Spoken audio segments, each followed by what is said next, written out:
Hello, this is Rojira, and I'm joined by my friend Amadeus Dredd to watch Hannibal. And this is actually my first time seeing this movie, so I'm going in fresh. And I think this is my third time seeing this film. It's a film I do really enjoy, and well, it's a Hannibal Lecter movie, and obviously it's part sort of like a really great slash iconic murder mystery slash horror series, which is quite rightly considered to be, I think, one of the best franchises, well, modern franchises anyway, that you can still watch. I mean, the fact that there's a TV series now, I think, just is just sort of indicative of the staying power this franchise has had. Yeah, I do believe too there was a lot of issues with this production, even going back to before they started filming and casting. It was about Jodie Foster and Jonathan Demme, the director of Silence of the Lambs, not wanting to sort of come on board. And what's your thoughts on that, Richard? Like, do you think it affects this movie in any way, or? Not really, no. I mean, obviously, um, J- uh, forgot her name then. Julianne Moore, she replaced Jodie Foster as Starling, and it was Ridley Scott who took over as director. But since this film is a Hannibal movie, and well, Anthony Hopkins comes back to play Hannibal Lecter, I think if he hadn't come back to reprise his role, then this movie would have been in serious trouble. So I think overall the changes don't really affect the production. In fact, I like sort of like the atmosphere and the production design and the visuals. Well, sort of like the way how Ridley Scott stages this film and films like his actors and stuff like that. In fact, I think he sort of had something that maybe Jonathan Demme probably wouldn't have been able to, which is sort of like keeping the pacing nuanced and sort of like drawing you into sort of like the dark world that this takes place in. Because I think this is a darker film than Silence of the Lambs, and it's maybe a tad more violent than Red Dragon and Manhunter. Yeah, that's the funny thing about this series of movies because I've always known that Manhunter was the original movie, and It I was, knew yeah. that, yeah, and that Red Dragon was the remake. But I've always wondered whether I should watch Manhunter first. Uh, would you recommend that I see that first, or do you think it doesn't matter which order? Uh, I think I would say watch Red Dragon instead. The pacing's better and it's a lot better filmed as well. I mean, Manhunter is good, but it's a bit sort of boring in places, I think, and it doesn't really sort of. And you got Brian Cox as Hannibal Lecter in that one. I mean, he's fine, but he's no Anthony Hopkins. Yeah, well, it's funny about him because I've seen him in a lot of stuff that I've liked him in, like the Bourne films, of course, X-Men 2. He played William Stryker in that one, and he was also even in a Steven Seagal movie called The Glimmer Man. And and that movie's okay. Like I saw it on television a few months ago for the first time in years, and it's got some quite good moments. It's sort of like Steven Seagal meets Seven or The Bone Collector, that kind of thing. It's interesting how Ridley Scott became involved in this film. He was actually in the middle of shooting Gladiator when Dino De Laurentiis came up to him and said, "Oh, I've got this script called Hannibal." And Scott got confused and thought that Laurentiis was talking about like the Roman general who almost brought down the Roman Empire, and he was like, "Oh, Dino, basically, I'm doing ancient Rome right now. I don't want to do elephants coming over the Alps next year, boy." But Laurentiis explained what it was, and Scott took it, and he said he sat down and he said he read the manuscript in like off the book in 3 or 4 sittings, and then he said, "Yep, okay, I'll do it." Yeah, it's kind of funny because I mean, comparing the two directors, I've only seen one movie that Jonathan Demme directed, and that, of course, was Silence of the Lambs. So, for me, thinking about his directing style, I've got no real, overall feeling one way or the other with it. Um, but I feel that Ridley Scott is obviously the more well-known director. That's just an assumption I'd make because I don't know what other stuff Jonathan Demme has done. I think there was a movie he did with Oprah Winfrey once, but I can't remember the name of it. I think Silence of the Lambs is the only one that I remember from Jonathan Demme as well. And Silence of the Lambs is good, but at the same time, I think it's a bit of a sort of maybe a bit too of a self-contained story about a killer called Buffalo Bill who goes around sort of murdering women. Whereas Hannibal, he was probably like the more interesting and sort of like better acted psychopath in that movie. I mean, it's Sir Anthony Hopkins. He won an Oscar for his part, but in this one, Hannibal, well, obviously he's escaped from prison. He's walking around and he's free to do whatever he wants. And doesn't that not sound just a little bit more scary? Yeah, I mean, he's out in the open, and I'm guessing that this film obviously has a bit more of a wider, you know, global kind of feel in a sense that it's much bigger. There's a lot more that he can do. There's a lot more, you know, places for him to go, of course, compared to Silence of the Lambs when he was in that jail cell. So I think it does because there's quite a few scenes that take place in Italy as well as the United States.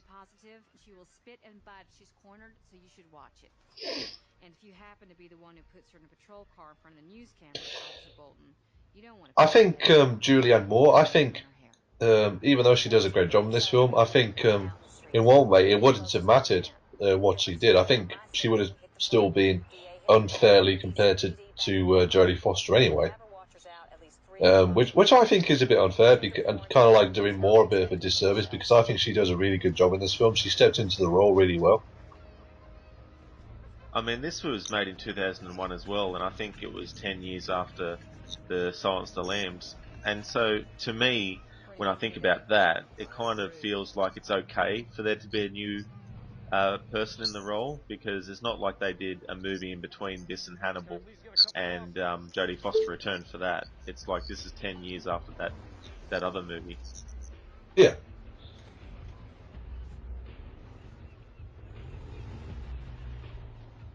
And of course, spoilers for haven't seen this. This is an FBI sting operation that Starling is running, and it all goes a bit wrong.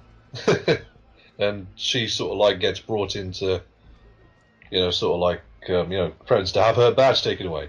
And I think it might be because Starling is a woman, and I think this is one of her first big operations as an agent in charge. So like she obviously has to like sort of like deal with that prejudice and the fact that her operation went wrong.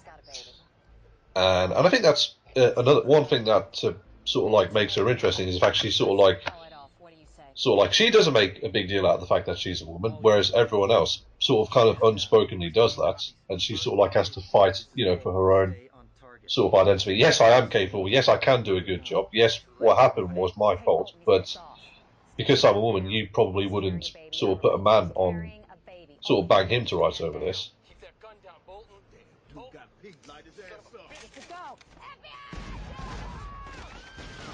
As we can see, it is going wrong. And the thing is, as well, in sort of operations like this, things can change on a whim. You never know what's going to happen. No, well, that's very true. I mean, there's certain variables that you can sort of predict or plan for, but there's also some that are just going to come out of left field too. And straight away we start off with a good action scene.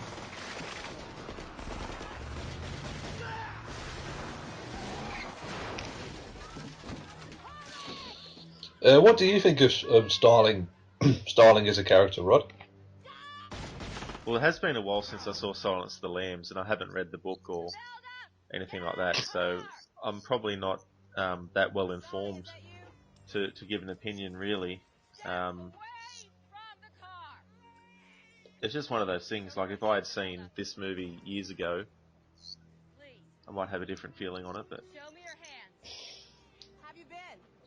I think she's a woman who sort of gives authority well. I think if I was an FBI agent working under her, I wouldn't have a problem with her. But I think one or two of her superiors do for whatever reason.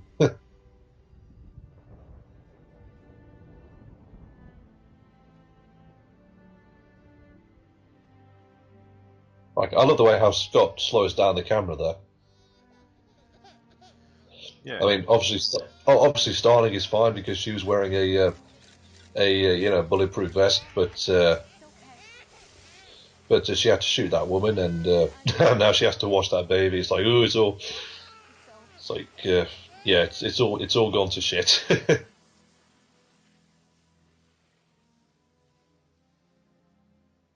I mean, the positive thing to come out of that whole thing is she saved the baby. Yeah, but her bosses probably won't take notice of that.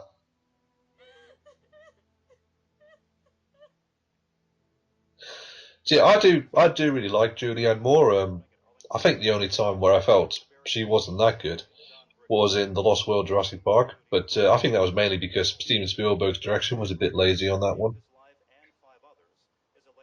Yeah, that movie was one I couldn't really get into.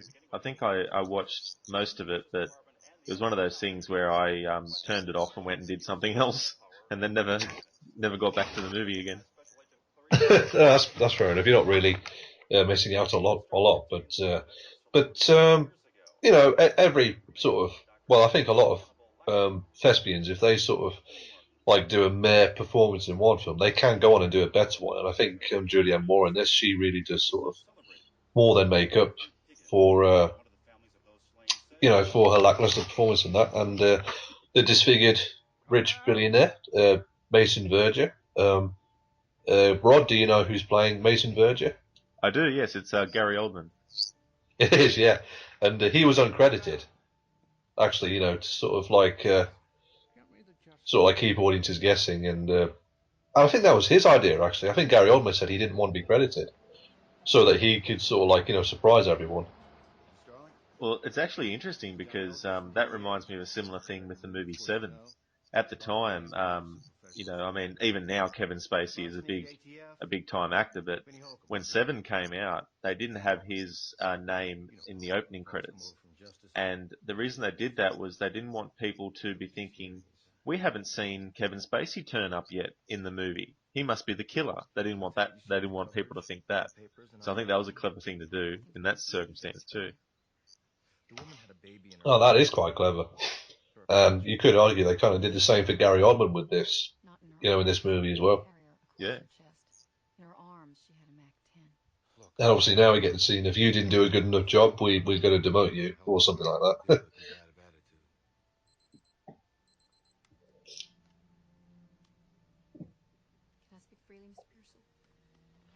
that. Rod, would you say she's sort of getting this treatment because she's a woman and she's probably not considered as capable? I'd say that's definitely part of it. I don't know if they're blatantly saying that to her or what, but I'm pretty sure that is a factor. Yeah, and her boss Paul Krendler, played by Ray Liotta, I think he mistrusts her to some extent, and Paul Krendler's a bit of a bastard, and I don't think they could have got a better actor than Ray Liotta to play him, because Ray Liotta, he always plays a sort of like a good job of playing them like unlikable, sort of like slimy characters. Well, I mean, he did an amazing job in Goodfellas. That was a really good performance in that. And I also love it too that he actually voices the main character in the Grand Theft Auto game Vice City. He does the voice work, and I just love when I hear that actors have done voice work in video games. Tommy Vercetti is the character's name. I'd forgotten for a moment, but yeah, it was quite cool. I love that game. I love the 80s music, and there's even a reference to Scarface, because you go into an apartment and you find the chainsaw in there.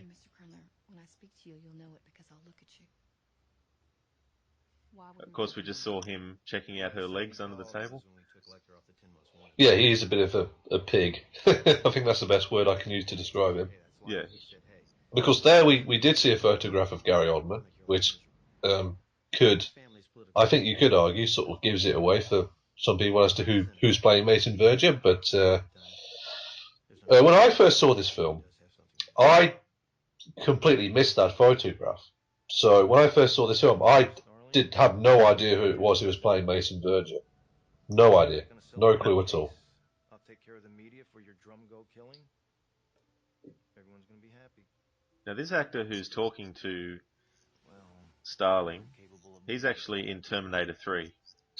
He's the guy who actually is in charge of Skynet. You're out on the street. You know you might take a bullet in the line of duty. You accept it. Or you get out. You live with it. What you don't expect or accept is taking one in the back in your boss's office for doing your job exactly as they've taught you. That makes you unhappy. Oh yeah, that's true. And I didn't recognise him for a minute there. Yeah, I'm kind of like that when I'm watching movies. I'll see someone, I don't know the guy's name, but I'll see people sometimes who I don't know their name and just go, that's the guy out of this movie, and he was in this That's other from. movie.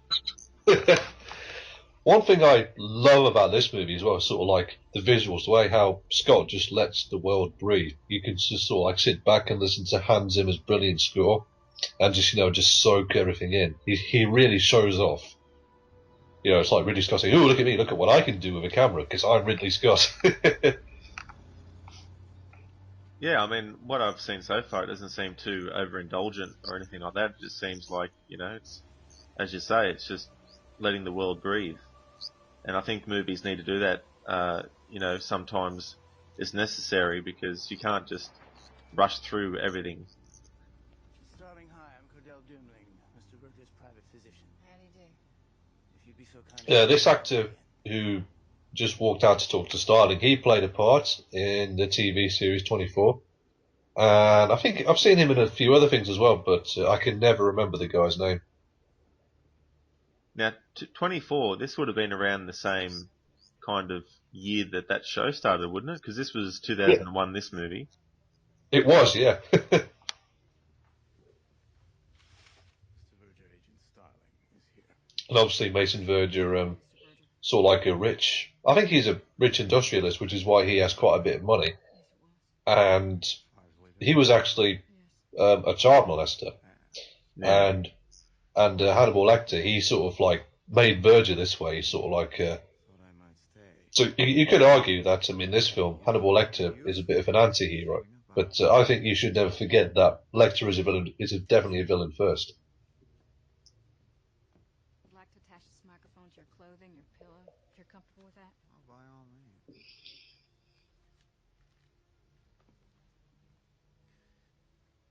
that should make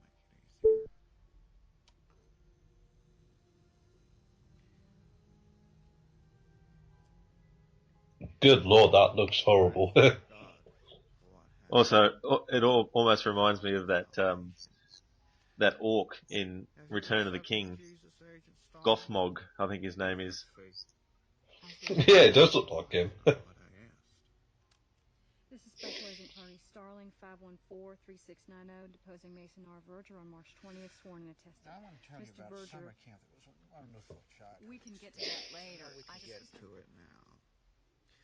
You see, it all comes to bear. I was a Christian. It's interesting to think that Found it.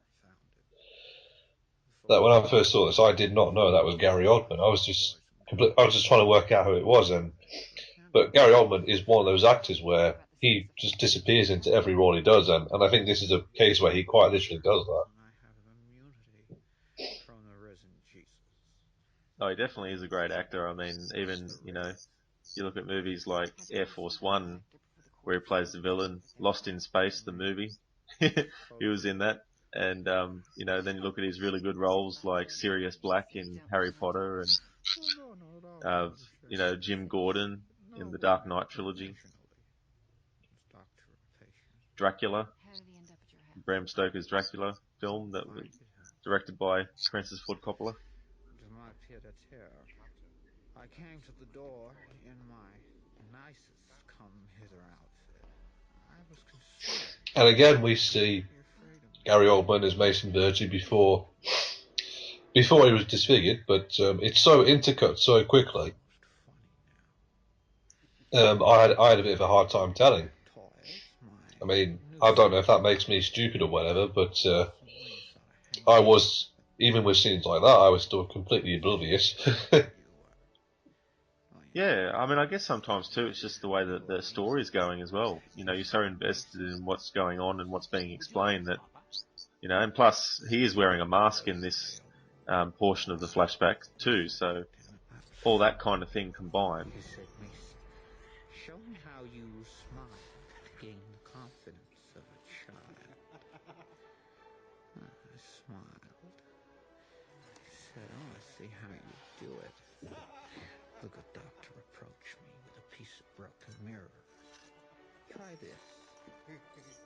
Try peeling off your face. He's feeding it to the dogs. Yeah, I think it's pretty fair to say, Lecter and Verger really don't like each other that much. Very much, yeah.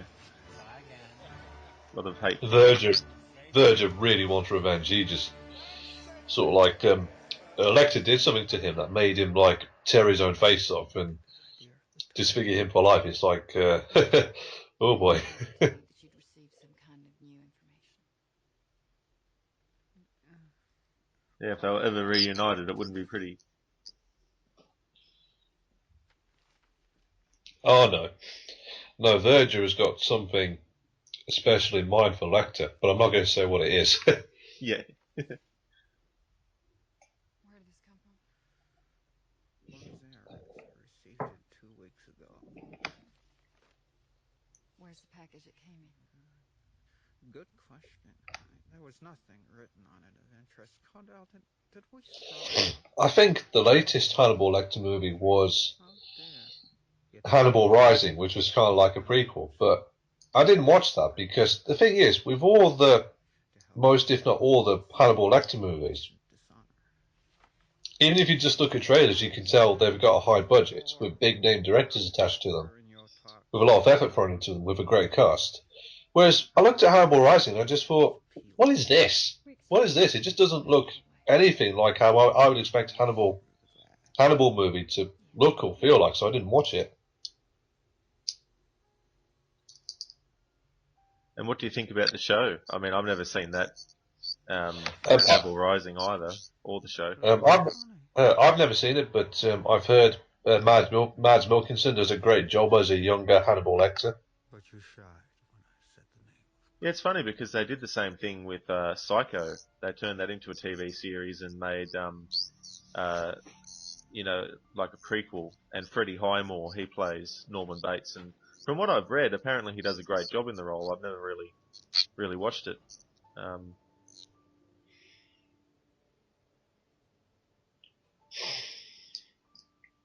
Now Julianne Moore, she's an actress that I haven't seen in a lot of stuff. Like I saw her in actually a romantic comedy, and that's not really my genre. But I was at someone's place, and I think it was a relative's, and they were watching it. But it wasn't too bad. It had Pierce Brosnan in it, and it was kind of interesting and had some funny moments. I had a few things to draw me into the story, which was Pierce Brosnan and that. But of course, there's also The Lost World and that kind of thing. And she was even in a Sylvester Stallone movie called Assassins, which had Antonio Banderas in it as well. Yeah, she was pretty good in Assassins, and for me, when I look at her in this film, I don't really see an actress taking on a role. I just see Clarice Starling. But I do still personally feel that, from my own personal perspective, I do feel as though she would have sort of like still people would just like, I will not accept her as Starling because she's not Jodie Foster.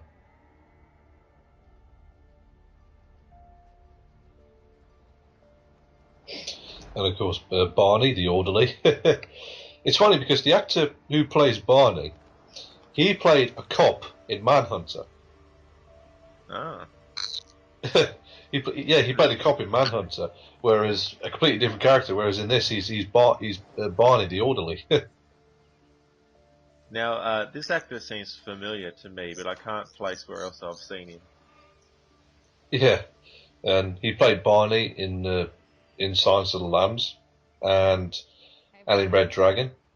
So I just think it's cool that he was in like sort of like those three films where Anthony Hopkins is Lecter, and yeah, just nice little bit of trivia. Not Mirandized Yeah. Barney.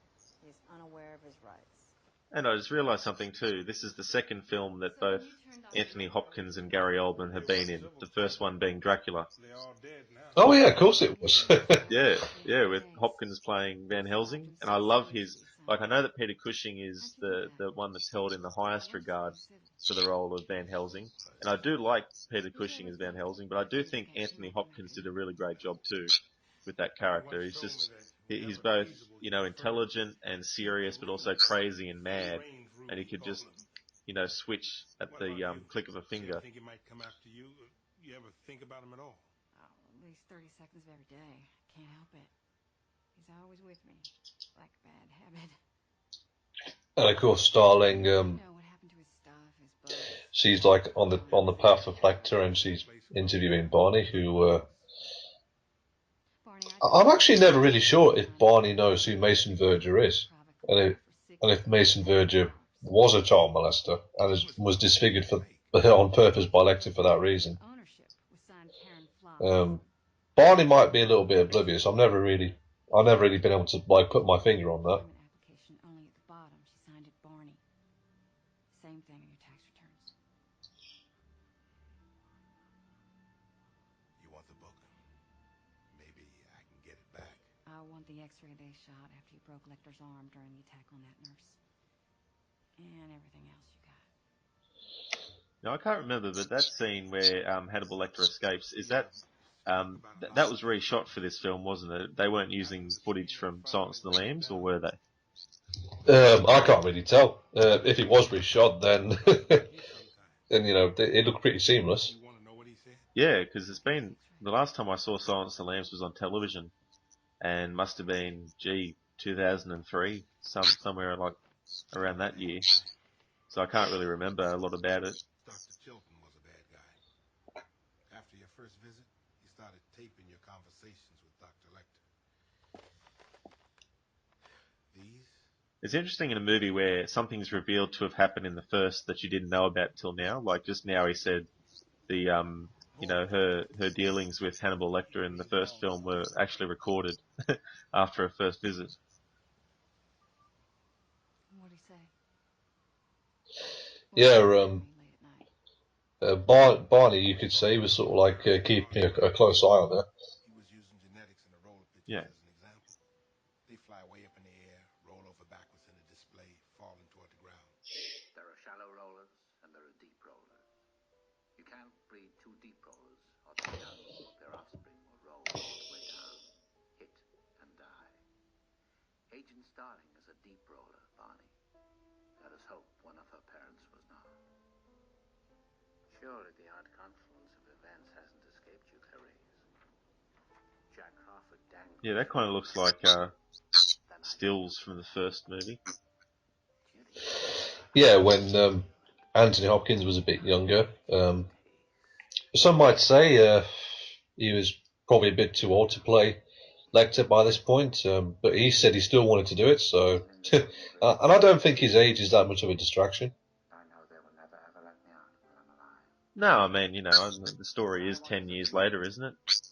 I want a window where I believe it's about that time later. Yes, and Yeah. now we come to, I think my personal favourite portion of the film starts, the scenes in Florence, Italy, where where Lecter is living at the moment, and you get this character who you might recognise from Casino Royale, Inspector Pazzi, played by Giancarlo Giannini. I do recognise that actor, yes. In fact, another movie I saw him in a few months ago was Mimic, the one that was directed by Guillermo del Toro.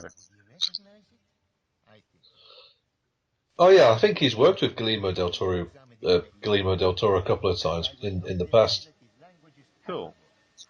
Yeah, he's one of those actors that I didn't realise, because I'd seen Mimic years and years ago before Casino Royale, and I didn't click that it was the same actor.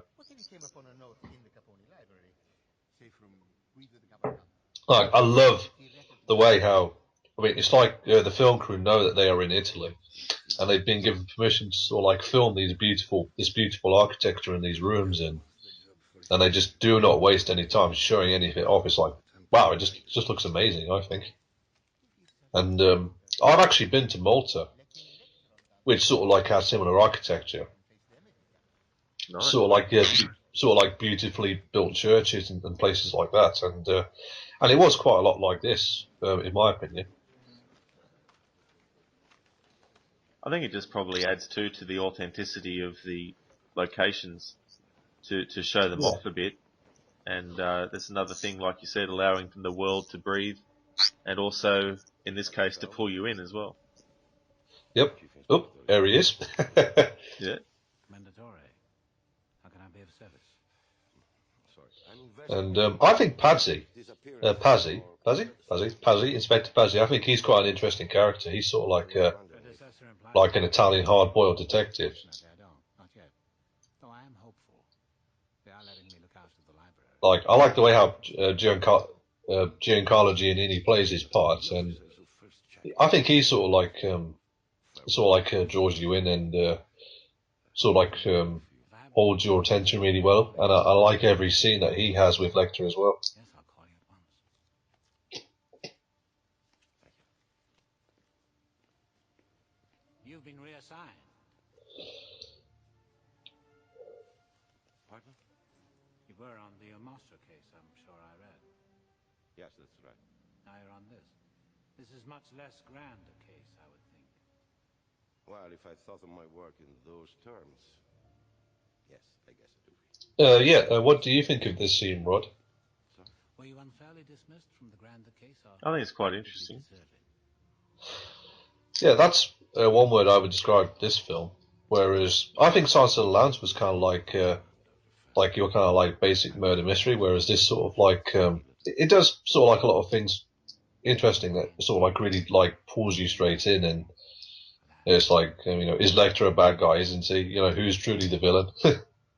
Yeah. I'll send someone over to pick them up. Yeah, I mean, it just shows that there's so many shades of grey in between a lot of things, too, that, everything's not just one thing or the other. Hey, thanks. But I think Yeah, and I the think thing is not to get lulled into a false sense of security, though, with the character. Like, he may be charming and that on the surface, but you don't want to be in his presence when he, gets hungry. when he goes in, yeah, when he's hungry. Yeah. That's quite a good way to put it, and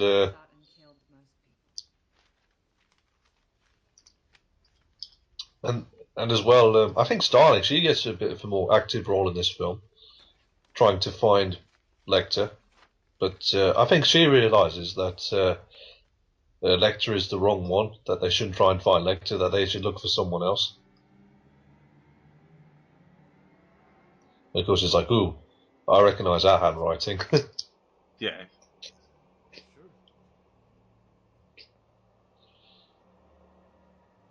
Now, in the first movie, in Silence of the Lambs, Starling was a rookie. Is that correct? She was, yeah. I think Yeah. she was still in training at the FBI Academy when she was assigned to the Buffalo Bill murders. Yeah. Now, that actor who played Buffalo Bill in Silence of the Lambs, I saw him in Shutter Island, which is a really good movie starring Leonardo DiCaprio. And Ted Levine. What's that, sorry? Ted Levine, that's the name of the actor who plays Buffalo Bill. Oh, cool. Yeah, he was in Shutter Island, and when I saw him in that, I thought, I've seen you somewhere before, but I don't know which bloody movie it was. And of course, found out later it was Silence of the Lambs, so... Yeah, and again, sort of like, every scene in Florence for me is just... It's like, because Lecter enjoys the finer things in life.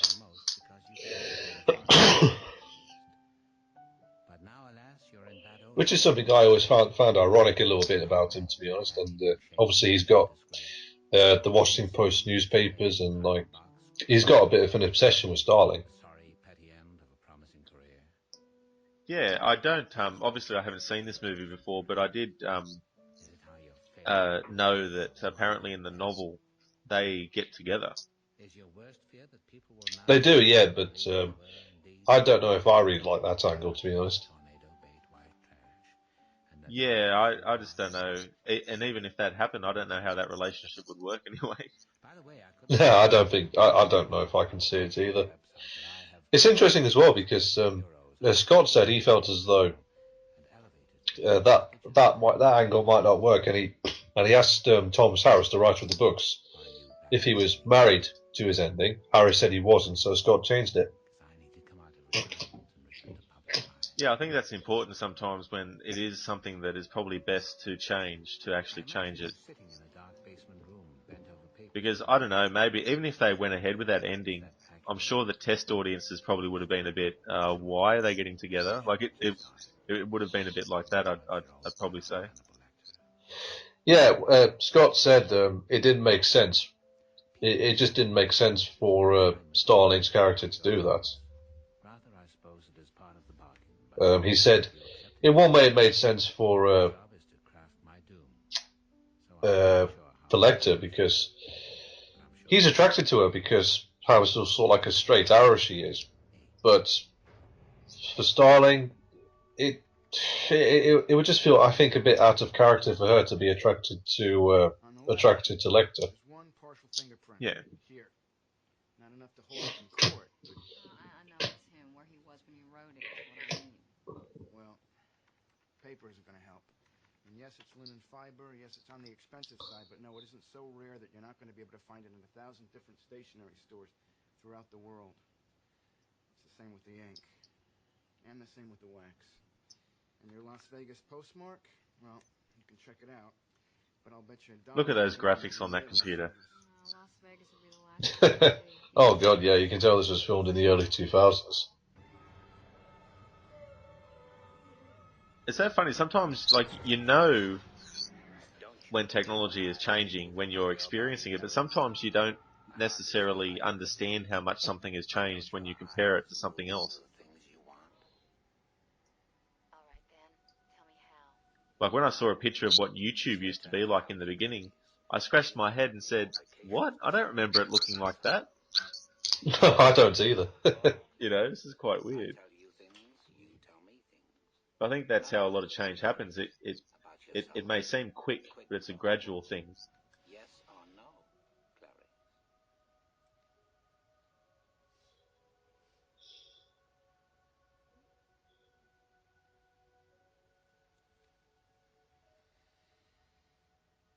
Hand cream. This actor, I think this guy plays Ace Ventura's landlord in Ace Ventura: Pet Detective. That's him, yeah, that's him. He sneaks up on him and goes, Ventura. And then Ace Ventura goes, yes, Satan. Yes, Satan. What's ambergris? And of course, I don't think Starling is still being taken seriously by her superiors. Where is new illegal? Japan, of course, a couple of places in Europe. You'd almost It's like Lecter's still out there. We've got to get him. Yeah, I mean, it's not just something to forget about. This bouquet was hand-engineered, someone's specifications. Is there any way of knowing which shops? Of course, we'll give you a list. It'll be short. have one final sniff.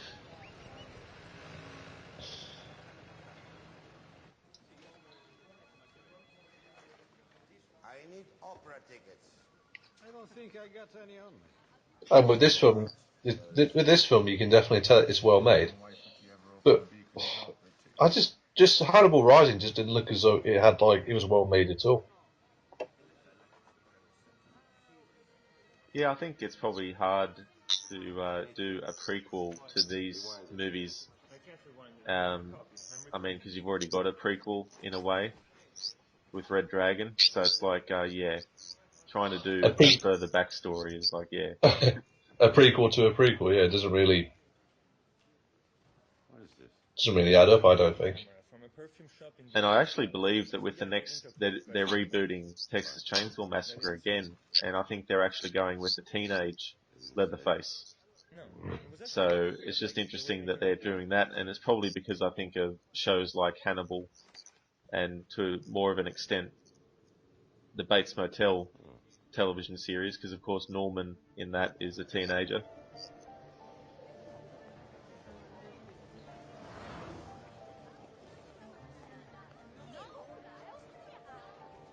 Now it's interesting with Hans Zimmer's scores because I was more familiar with his stuff later in his career for films like Batman Begins and Dark Knight Rises, and that kind of thing.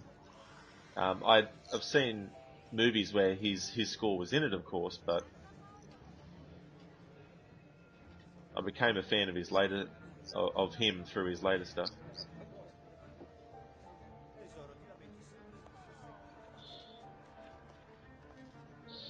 And the thing about I think about this score is it's all like it's one it's one of the things that really draws you into the world.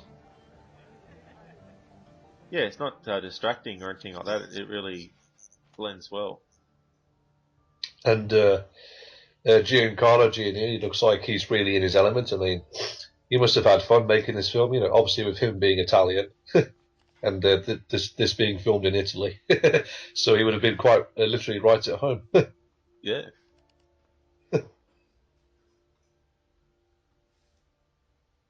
And the thing is as well, Pazzi is quite an intelligent character in his own right. I mean, he's able to sort of work things out on his own. But then when he finds out that Mason Verger has put out a price on Lecter's head, he can't resist sort of like not telling Starling the full details, and not telling his superiors the full details either, and going after Lecter on his own, which is a bit of a mistake. Yeah. Because he wants the reward for himself.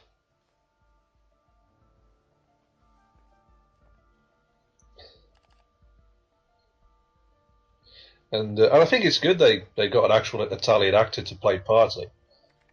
I mean, because if you're sort of like filming like scenes in Italy and you've got an Italian cop, I think you would want to like make that as authentic as possible. Definitely. And I think Giannini, he really does sort of like a great job with his role. And of course now he's seen the photo of Hannibal Lecter, he's like, oh, he's here in my district. Yeah. Like, that's him. That's him. I like how they say armed. Like, is he armed? Well, I would say he's extremely dangerous. Oh, definitely. What do you think of Giancarlo Giannini, Rod, in this role? Well, I think he's playing it well. Like, he's an interesting actor to me because it's one of those things where you get drawn into his performance. Even in Casino Royale, I kind of liked him in that, and there was a bit of not knowing whether he was really with Bond, like on Bond's side or not. Yeah, and I think you sort of like get a bit of a sense with this film as well, and it's kind of weird because when I first saw Casino Royale, I thought he was French. Don't ask me why I thought he was French. It's only later I found out that he's Italian. It's like, yeah, he's not French, he's Italian. Yeah. I really don't know why I thought that.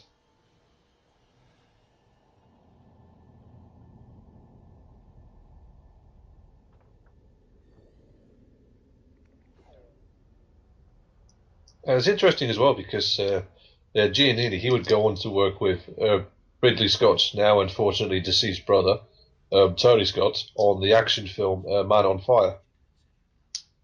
Ah, see, I might have. I mean, I've definitely seen that movie, but I just never picked him. Yeah, he plays a cop in that as well. Thinking back, it's probably because Casino Royale hadn't come out yet at that stage when I saw that movie. It might have been, yeah. I always love finding out that I've seen a movie and there's an actor in it, but I only know the actor from his later movies. I never realised when I watched his earlier ones that he was in it. You know that? You're thinking, what exactly is she doing about Lecter? Aren't you curious why he downs on his victims? And what's the point of that? writing a book or you catching a crook? To show his contempt for those who exasperate him. Or sometimes to perform a public service. In the case of the flutist, Benjamin Raspail, he did it to improve the sound of the Baltimore Philharmonic Orchestra.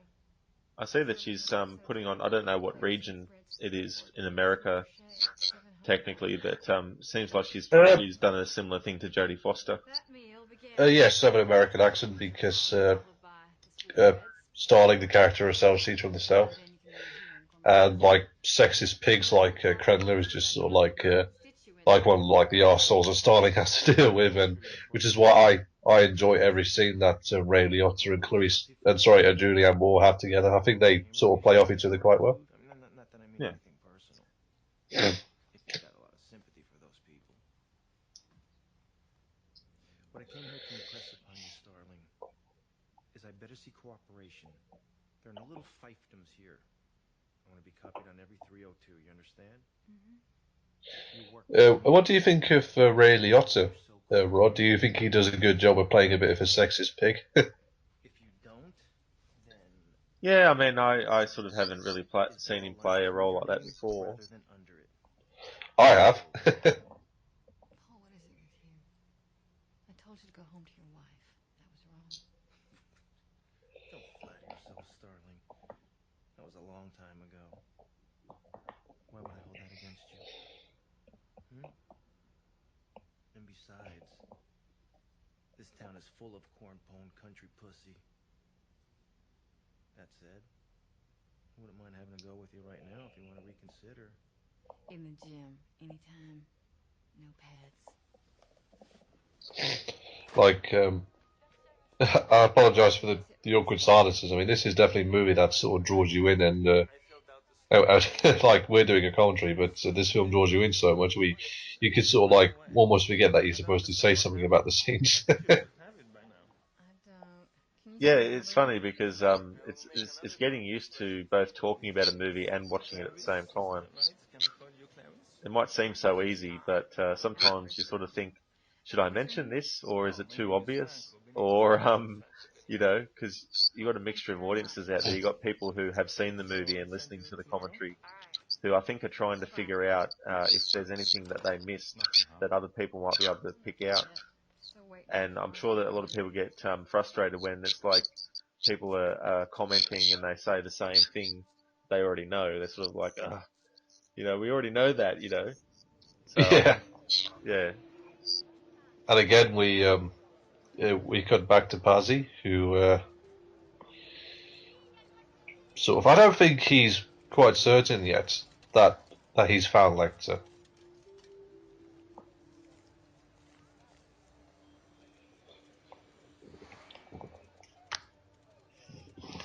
Where in the world is Lecter?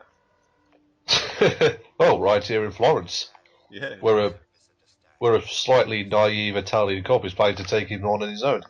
Yeah. Yeah. It's like, dude, this guy has outsmarted guys who are smarter than you. Yeah.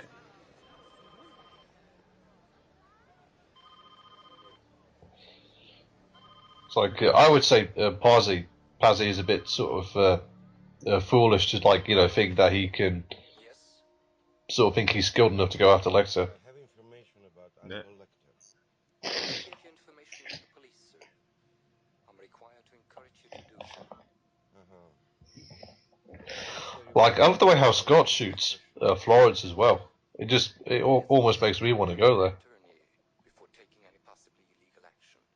There's one in Geneva who's excellent in these matters. Yeah. Easily is a place that through the Assassin's Creed 2 game was one of the places I thought, it would be quite interesting to visit that place.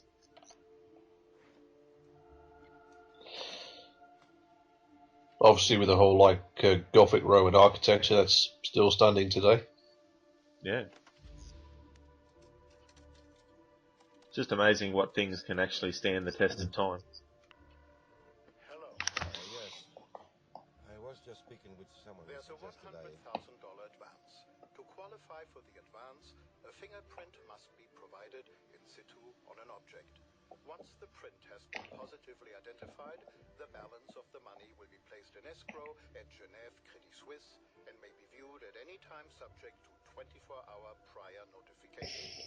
To repeat the message in French, press 2, in Spanish, press 3, in German.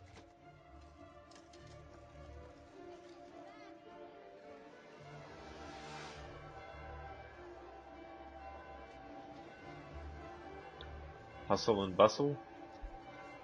Yeah, I think Scott, he always does a good job of filming cities.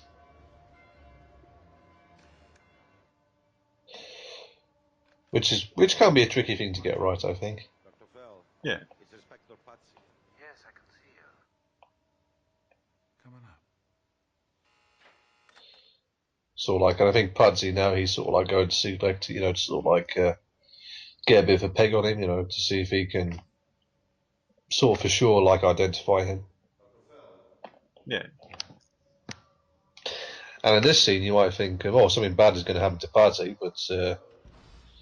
but I think Lecter he's sort of like he's good at sort of like drawing his victims into sort of like a false sense of security. Dr. Fell? Hello? Yeah, in that way, he seems like a very good manipulator of people. Oh, very much so. He's always sort of got people pegged.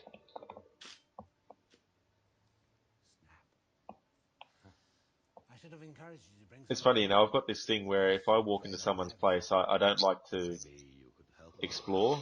You know what I mean? Like if I'm going to someone's house and they invite me in and they, the door, I go through, I'll sort of generally wait for them to turn up. I won't go exploring in their place and pick up stuff and do that kind of thing. Is that Well, you never know. It might be the house of a serial killer. That's invited you in. Yeah. But I think the interesting thing about characters like Hannibal Lecter is it just goes to show that, I think some people might look at serial killers as just mindless sort of people, and I'm sure that there are a lot of serial killers that were like that, but I'm sure too that there's a lot that are cunning and intelligent like Hannibal Lecter is in this film. Yes, thrown naked.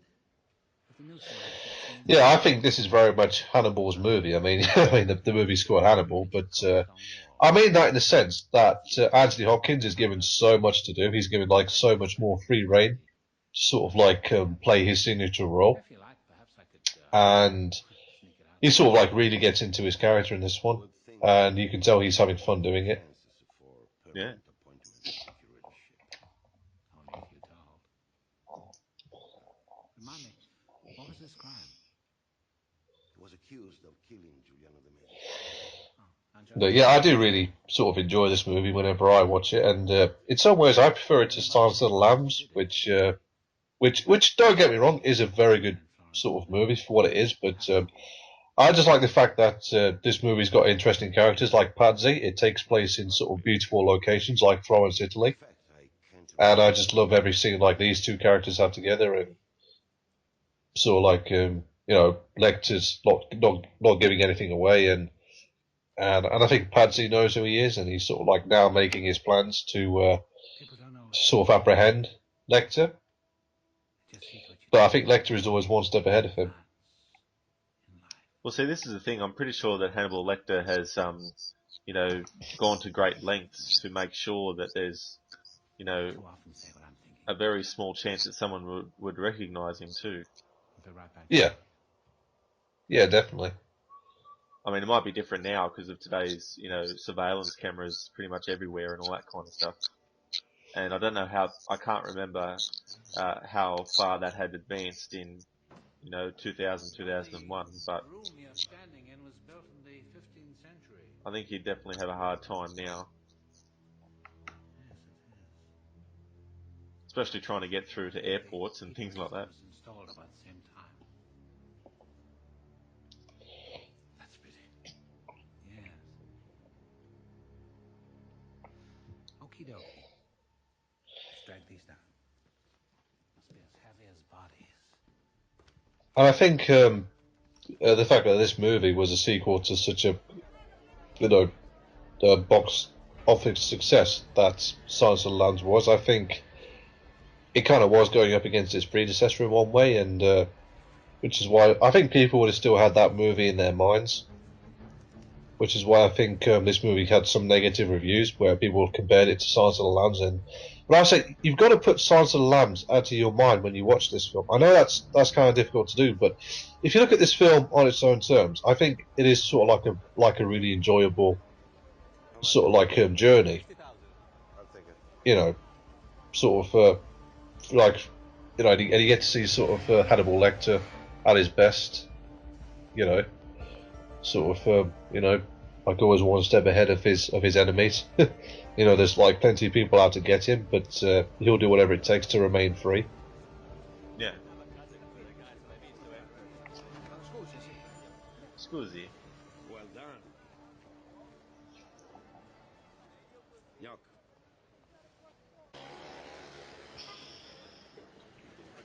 When you go for his wallet, he'll catch you by the wrist. And it's interesting as well because I think the first time I saw this film, I was like, "Oh, that's such and such from Casino Royale." Yeah.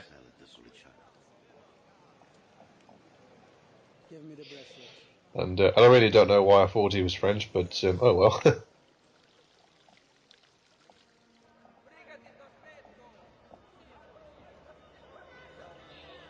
of course, now we get one of my favourite scenes.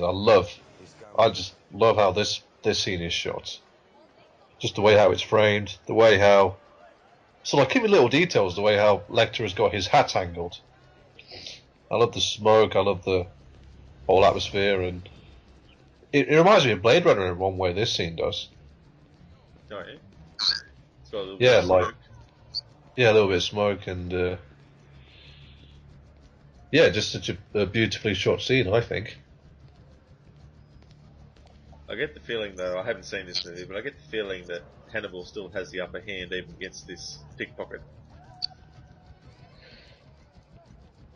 I just get that sense that he's aware that he's being followed. Well, yeah, I mean, he's not someone that you just that you just try and what's what I'm looking for? You just don't try to sort of like try and get a peg on this guy because he's already got you pegged. Yeah. And I mean, they even had eye contact there, so, that's, to me, to my mind, that's broken off any chances of him sort of one-upping Hannibal here, because it's like they directly looked at each other.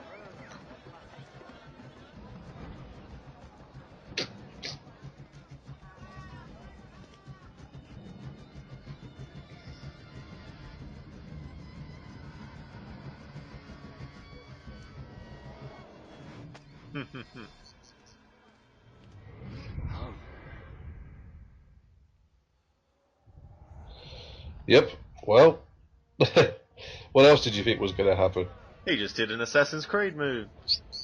He just walked straight up to her and like, yeah, you're gone. Requiescat in pace. He grabbed me just right. Tried to hit me in the balls. But he missed. Let me help you. No, don't. Let me help you. Yeah, Pardsy's a bit of a sort of a cold bastard. That reminds me of that scene. It's Quantum of Solace, isn't it? Where he picks up his body and just throws him in a garbage dumpster. Yeah.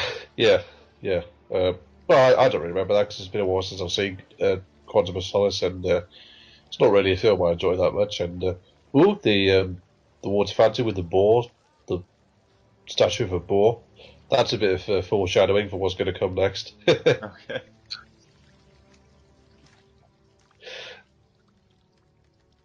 The water purifies. I mean, if I was an actor and I was in a place like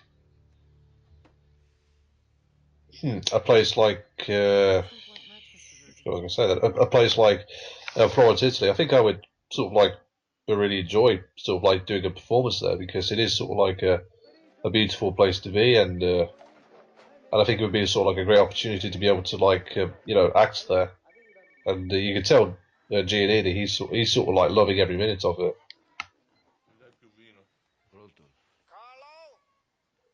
Mason? Ciao bello, come stai? Well. Am I coming to see you? You're soon, I hope. But, well, first I need you to pack off Yeah, I my love. voice. I don't know what this music is, but this is, of know course, from. you never thought It's was also used right. in 2001, A Space Odyssey. Cordell will fax the veterinary forms directly to Animal and Plant Health, but you need to get the vet affidavits from Sardinia. Yeah. Va bene? Bene. How are they? They are big, Mason. Very big. Tommaso. Toma! Tira su. Say again? Yeah, they are big, Mason. Really big. Maybe 250 The boars, Mm. Wow. the rabbit-hungry boars. Foreshadowing, as I said earlier, foreshadowing, and Verge has got something special in mind for Lecter.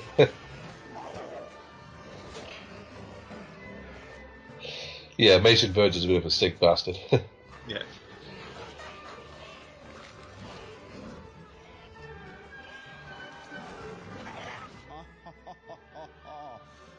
Oh, super.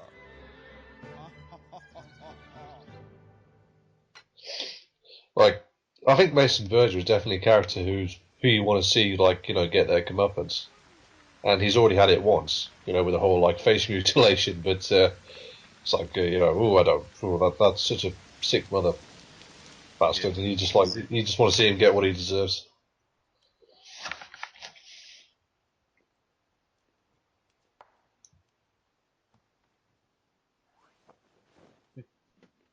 Money.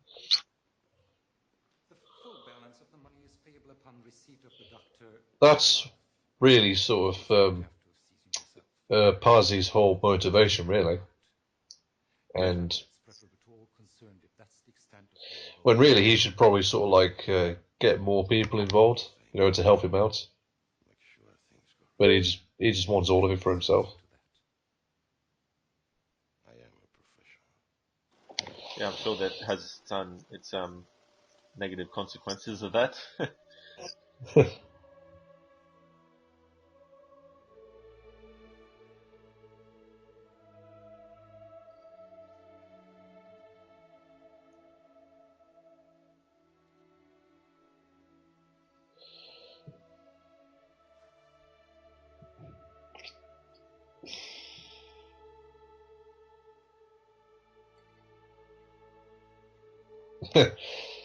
Giannini, I think he looks good in a tuxedo. He sort of like really sells that, I think. And I love this whole opera scene as well. Like,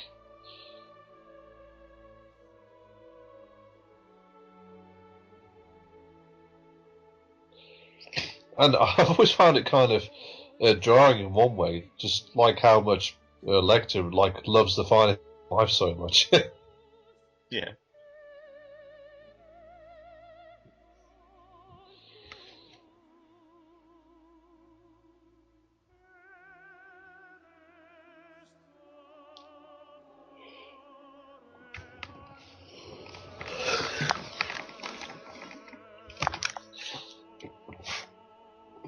And Giannini's like, he's here. Yeah.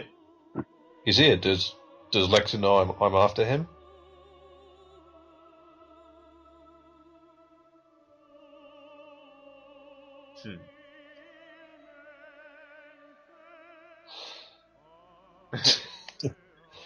Bit of a creepy smile there.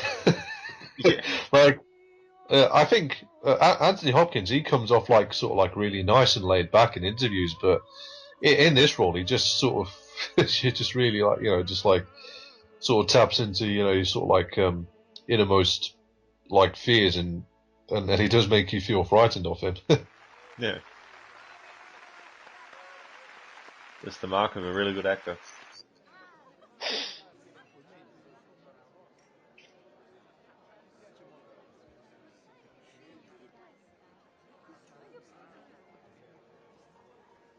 Enjoyed the performance, Commendatore. Oh, very much. Allegra, this is Dr. Fell, curator of the Caponi Library. Signora Pazzi, a moment. Are you from America, Doctor?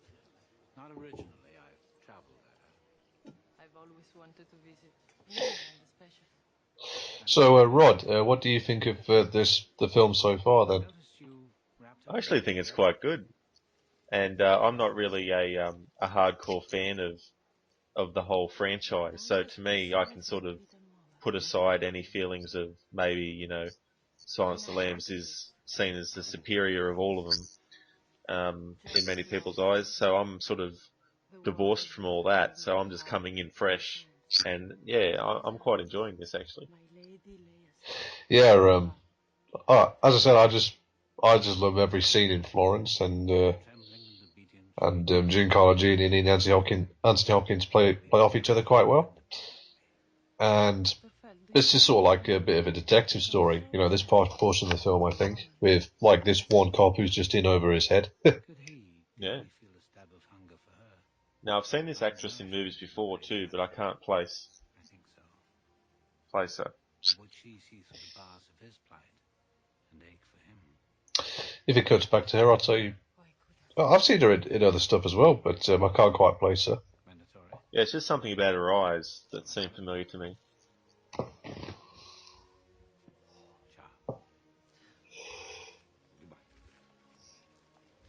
get something to eat, of course.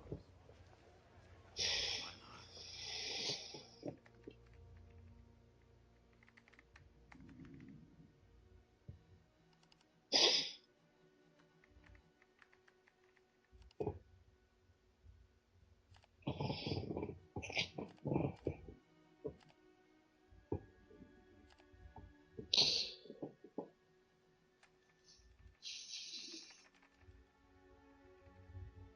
That's a lot of documents.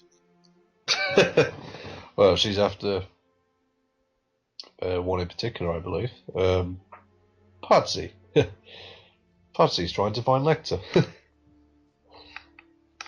Actually, it's funny because the name of the one of the enemies that you assassinate in Assassin's Creed 2 is his family's name is Patsy. Ah, that's interesting because they make a reference to Patsy's ancestors in this film. Oh, they do? Yeah.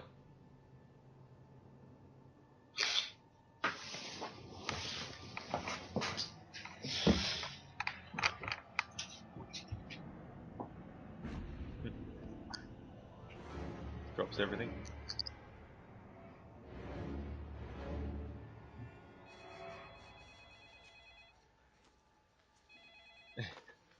Questura Pandolfini. I'd like to speak with Chief Inspector Ronaldo Ponzi, please. This is Agent Clarice Starling from the American FBI. One moment. Patsy! FBI. I'm not here. Patsy. Inspector Ponzi, it's Agent Starling from the FBI. How do you do? Actually, I was just leaving for the day. Can I call you back tomorrow? Oh, this won't take long. First of all, I'd like to thank you for sending us a security tape from the perfume store. When I say you, I mean your department, Agent Benetti. Is he there? Can I speak with him? I'm sorry, he's gone home. Oh, that's all right. I should tell you this rather than him later. I'm late for an important appointment. Well, the person I'm looking for, Inspector, who is indeed shown on that tape, is Hannibal Lecter. Dr. Hannibal Lecter. And of course, in this scene, Starling has got in contact with Patsy, telling him that he shouldn't go after Lecter, but because Patsy's a bit stupid, he's not listening to her. No, he's sort of like, you know, I'm going to get this guy for the money. And I really have to go, Mrs.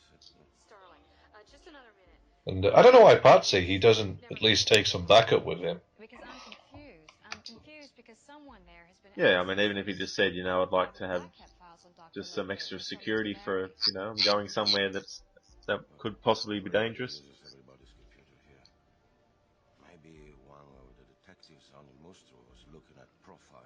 ridiculous. I'm speaking about the computer at your home, sir. You're trying to catch him yourself, aren't you? For the reward. I cannot warn you strongly enough against that.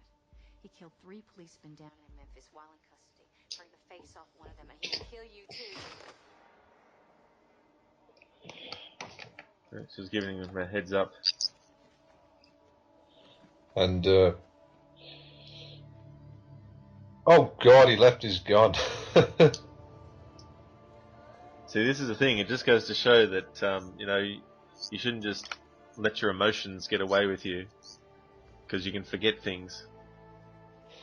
Yeah, and he forgot probably the most important thing. That's it.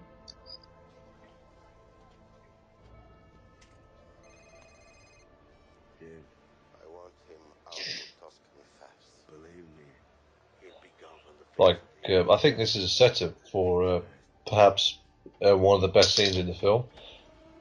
Oh yeah, it definitely is. You know, I know it is after sort of seeing that device, the stair device that's being poured up the stairs.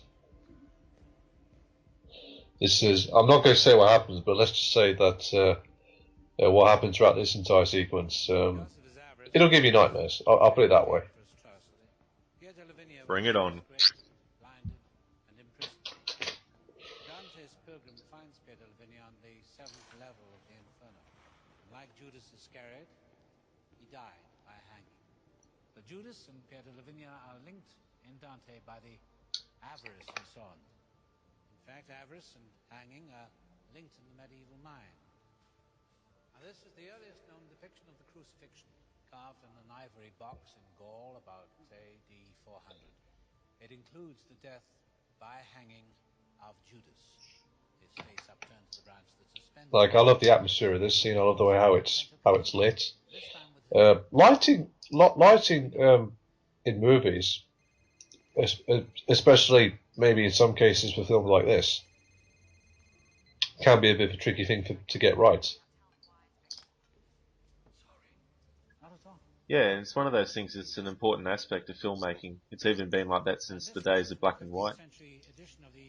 Yeah, and this scene, like, just sums up the whole film to me. I love the way how it's just lit, and it's just sort of like it just sort of like there's like a sense of dread in the atmosphere, like you know something bad's going to happen. Yeah. Speak in strained hisses and coughing sibilants, as though he is standing still. And see, the thing here in this scene is obviously he's exerting his power over this guy. Exactly, yeah. To say, give up your search now. I won't come quietly. Well, yeah, I mean, the fact that he's here, it would make anyone suspicious of why, you know. So obviously, Lecter knows that there's something going on with this guy. You know, why does he keep following me around everywhere I go? Yeah, and it seems like it's all just happened out of the blue for some reason too.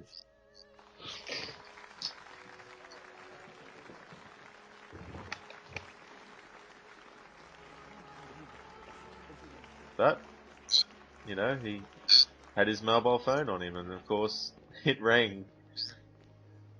I'm not a scholar, but That kind of thing makes a Lecter unhappy. Yeah. May I buy you a drink? You don't talk when he's talking. I'll be a minute gathering my things. Yeah. Take your time.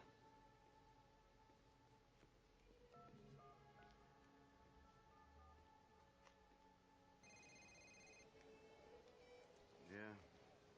Allegra, I'll be home just a little later than I said. I'm taking Dr. Fell out for a drink. Oh dear. Gee, I wonder what he's pouring onto that.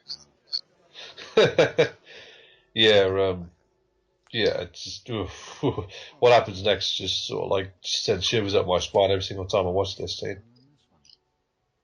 I can't imagine how I missed it. Remember I told you about it. It's a rendering I found in the Capone library. Can you make it out? There's a name there. The one I told you about?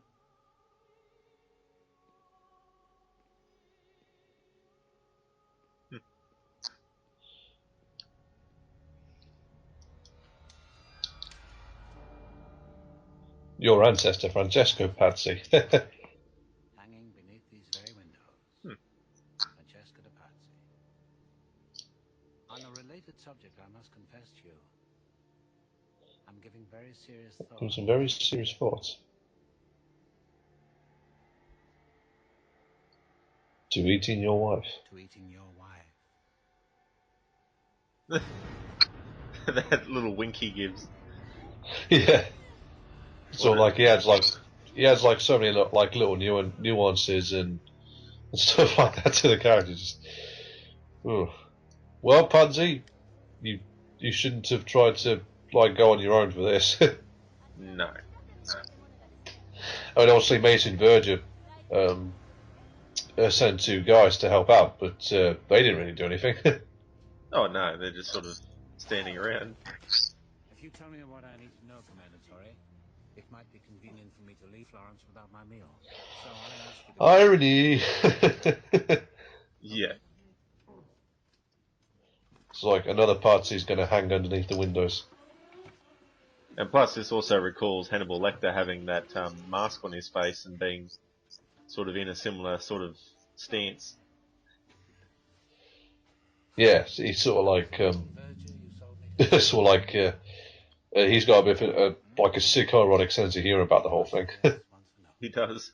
Was it Mason Verger you saw me to? Yes, good, thank you. And are his men waiting for me outside? Was that a single blink? Oh, you're confused. Well, please don't be confused, because I may have to fillet Signora Pazzi after all. Yeah, don't let your kids watch this movie. Yeah, there's certain films that you have to be very careful about when you show younger people. No, you sure? I believe you. Okie dokie, here we go. Let's open the window. Let's see some fresh air. Yeah. Okay. Your heart is really palpitating. Oh, it's not your heart. Well, shall I answer it? Pronto? I've gone above you. I've spoken to your section chief. Someday you'll thank me, or you won't. I don't care. You'll be alive. Inspector Pazzi? And of course, Starling tried to phone Pazzi to warn him, but Lecter answers. Yeah. Imagine that ringing up and expecting to speak to the Patsy guy, but... Dr. Lecter. Clarice, there's nothing in this world that I would love more than to be able to chat with you. Unfortunately, you've caught me at an awkward moment. Please forgive me. See you around. See you around.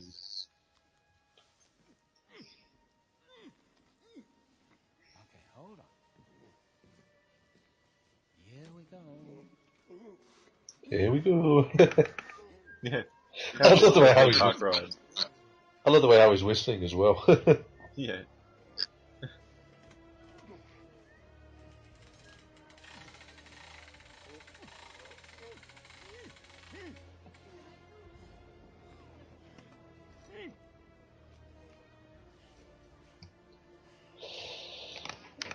Oh yeah, when I first saw this this scene, let's just say that I had to look away. It's just like, and this is why I think these kind of scenes are why I think that this film is sort of like the most horror-esque out of all the Hannibal Lecter movies. Are you confused? I'll decide for you if you'll permit me.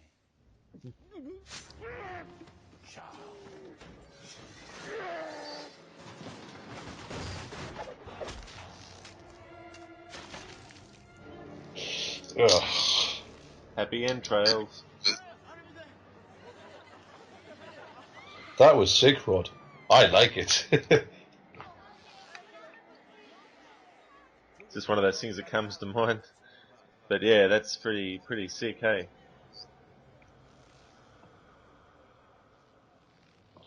Well, you should have listened to what Starling was saying. Oh yeah.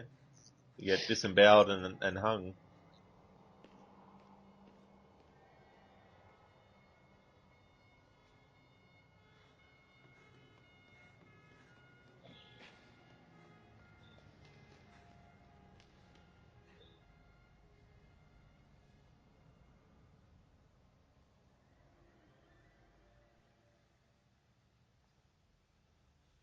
Carlo!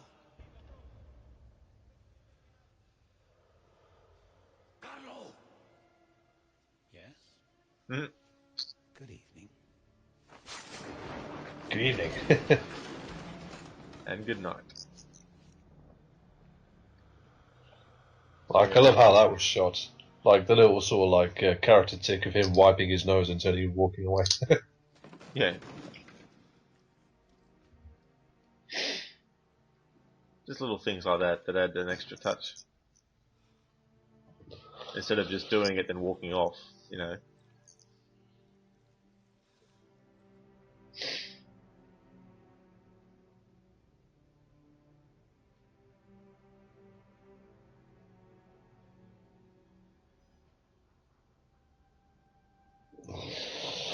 Well, you were right, Starling, but unfortunately, and of course you know who did it. Yeah.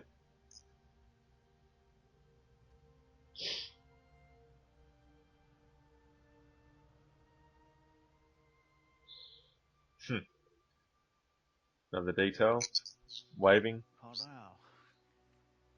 It's like, was he waving because he was just morbidly waving goodbye to Patsy, or was it because he was waving at Starling? Because he knew that she'd see. I'd go for waving at Starling. Yeah, I would as well. Of course, this bit reminds me of in Silence of the Lambs when she's going for a run.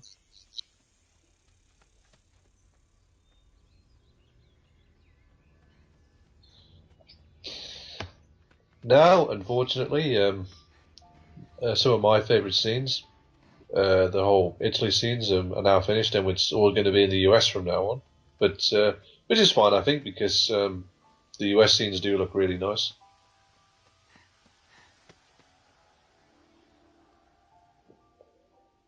So what do you think? Hmm. Does Lecter want to fuck her, or kill her, or eat her, or what? Probably all three. No, I wouldn't want to predict in what order. Here's what I think.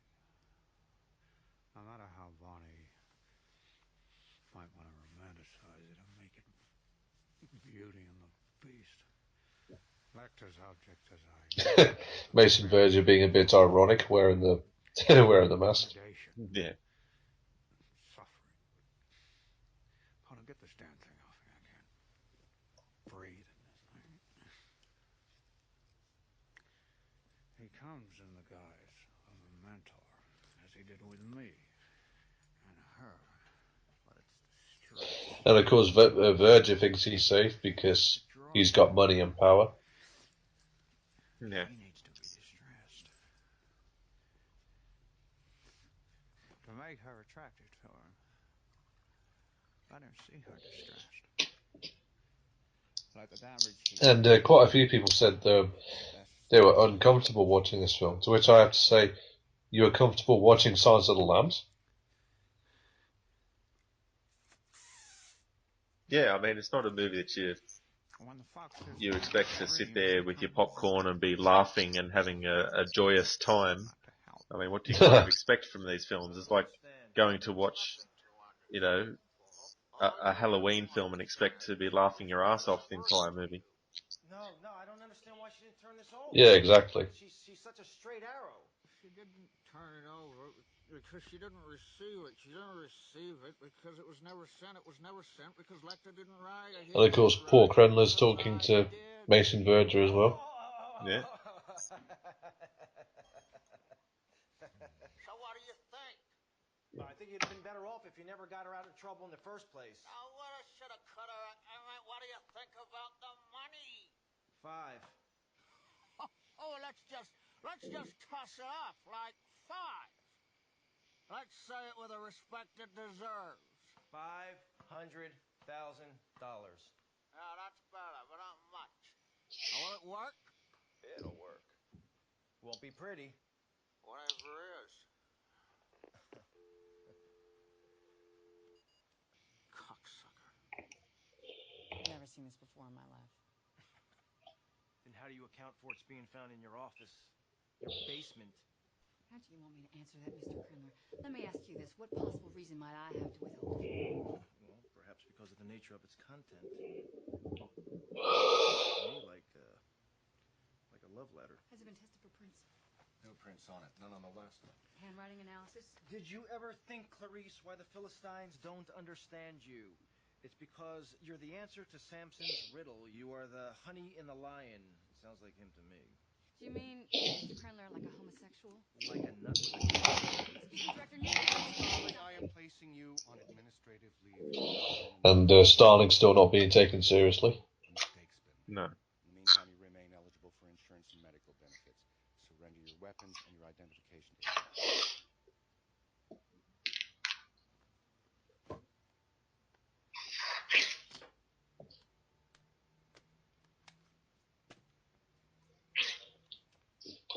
And didn't you got any bad, Starling? Yeah. I think Mr. Mason Roger is trying to catch I wonder if she knows that Lecter has come to the US now. is in collusion with him Man. the FBI's efforts against Dr. Lecter to arrest Mr. Verger. Because I've always Krendler is being paid to do this. felt Starling, she kind of sees things that other FBI agents might miss. And she's always sort of like been a strong, intelligent character that that's sort of like, and I think Julianne Moore, she does sort of like sell like the part really well, and she maybe gets a bit unfairly compared to Jodie Foster. Hannibal Lecter. Earlier today, we heard comments from Justice Department spokesman Paul Friendly. Can you comment on the Justice Department's decision at this morning's meeting? The FBI and the Justice Department are looking very carefully into the charges, and yes, they're extremely serious. I'd like to add a personal note, though. Starling is one of the best agents that we have, and having known her for a number of years, I would be very surprised if these accusations turn out to be true. Is it Justice Department and the FBI united? He's being watched. Yeah. It's like, and you wouldn't think you would be.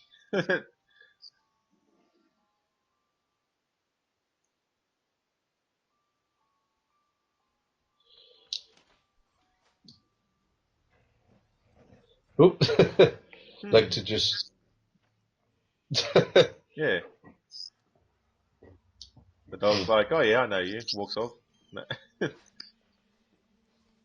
Aw.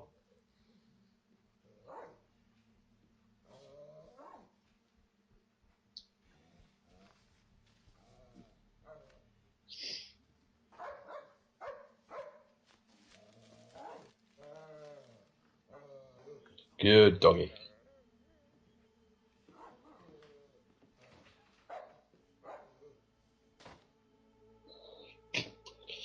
Is Krendler so overconfident that he just left his front door open? Yeah, it's like that's not a very wise thing. But no, I do think Lecter did pick the lock, so... Yeah.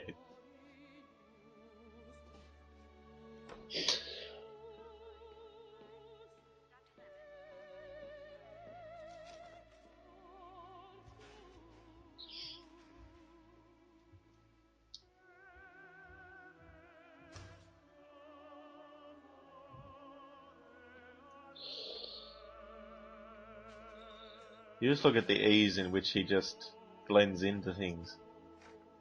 Yeah, and nobody really notices. No.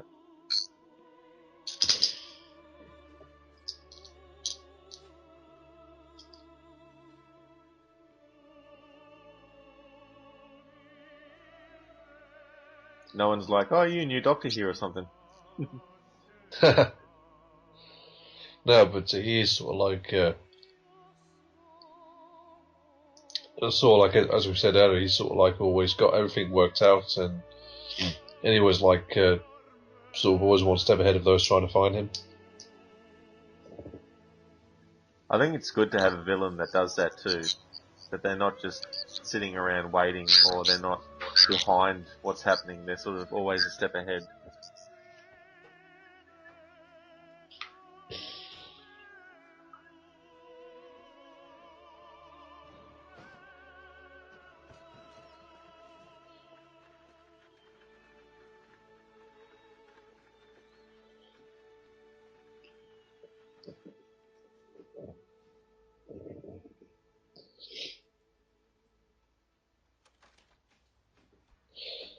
Poor Starling.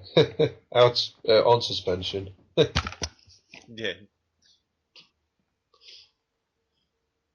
The thing she didn't do.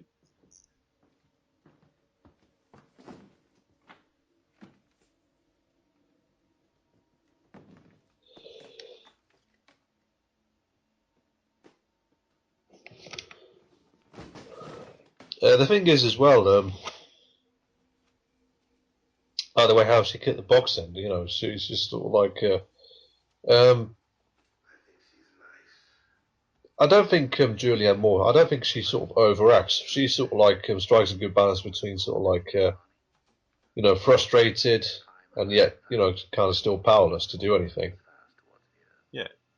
There are shallow rollers and there are deep rollers. You can't breed two deep rollers, or they're young, their offspring will roll all the way down, hit and die. Agent Starling. And yeah, maybe it's a bit crude to say, but I think Julianne Moore looks really good in this movie. Yeah, I think she's good looking. But it's not sort of like oversold really. I mean, like she's not turned into a sex figure or anything like that, which I really like. No, that's true. Oop, this is Yeah. why you shouldn't. This is why you shouldn't drink if you're feeling frustrated or anything like that. But the thing is though, Lecter has sort of like a bit of a warped attraction to Starling. He doesn't want to kill her. That's very important to consider. He doesn't want to kill her. Yeah.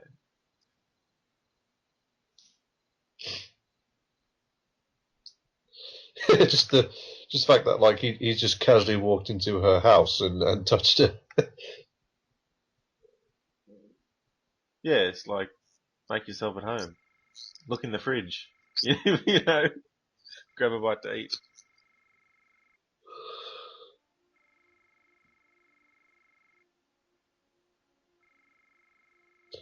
Oh my god, he was here. Yeah.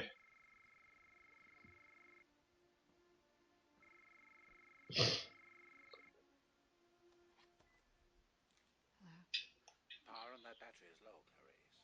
I would have changed it, but I didn't want to wake you. You're going to have to use the other one in the charger. Hopefully the light on it is green by now. Because this is going to be a long call, I'd like to cut you off because even though you've been stripped of your duties, I know you won't abandon. And the thing is as well, I feel as though if characters like Starling, if they don't need a man in their lives, then don't give them one.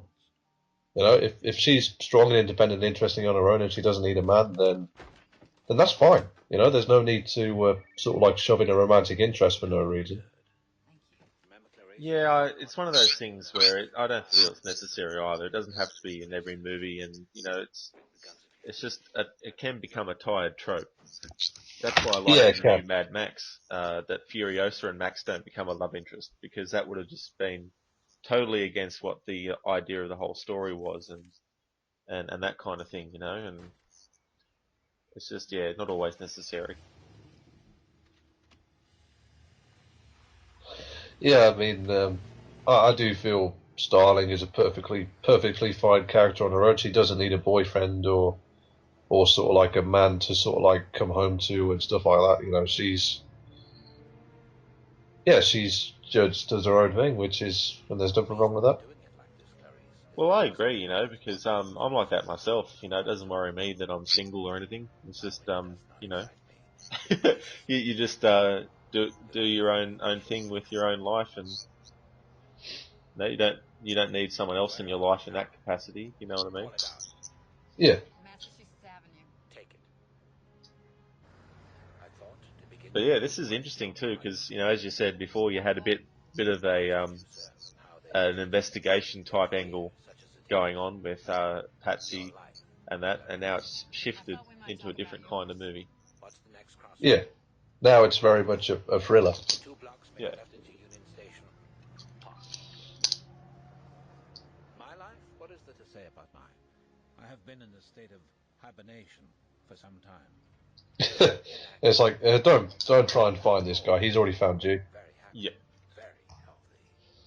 You, though, it's you I'm worried about. I'm fine. No, you're certainly not fine, Yeah. Clarice. Number plate has a 47 in it.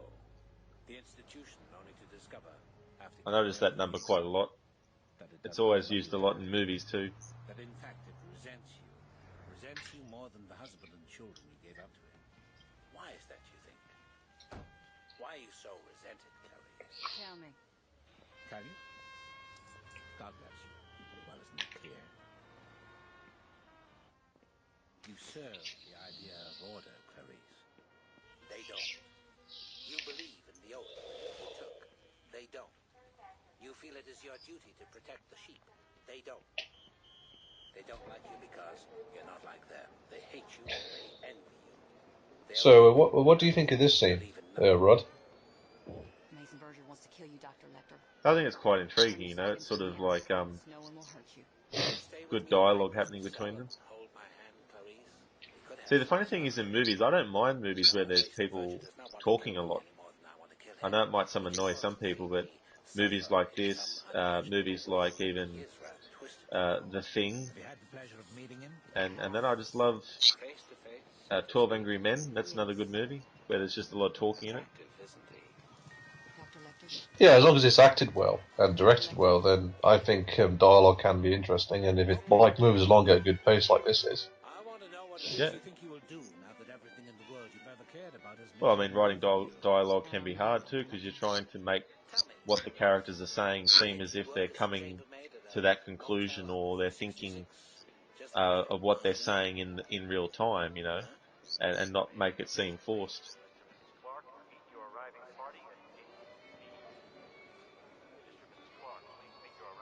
are you thinking now? Are you paying attention to me, ex-Special Agent Starling?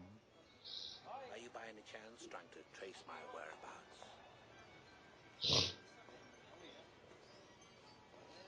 I'm being followed, Dr. Lecter. I know, I've seen them. And now you're in a real dilemma, aren't you? Do you continue to try to find me, knowing that you're leading them to me?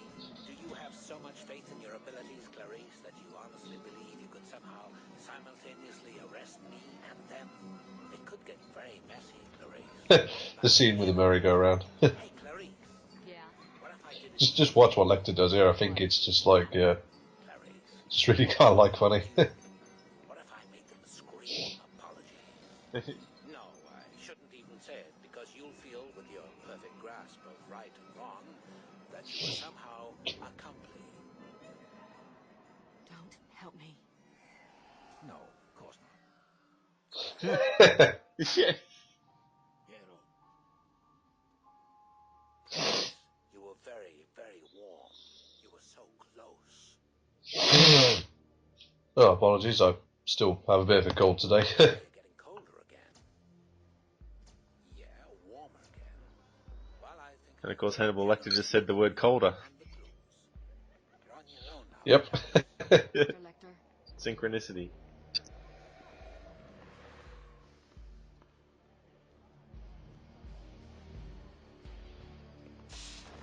Hope you like them, Clarice. Gucci. Here, have a pair of shoes. Yeah. On me.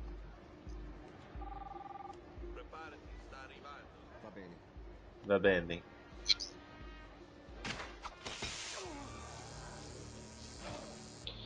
They got him, finally. But you have to remember, these aren't FBI agents. These are guys who work for Mason Verger. That's right. So yes, he's been captured, but By a person who doesn't like him very much. No.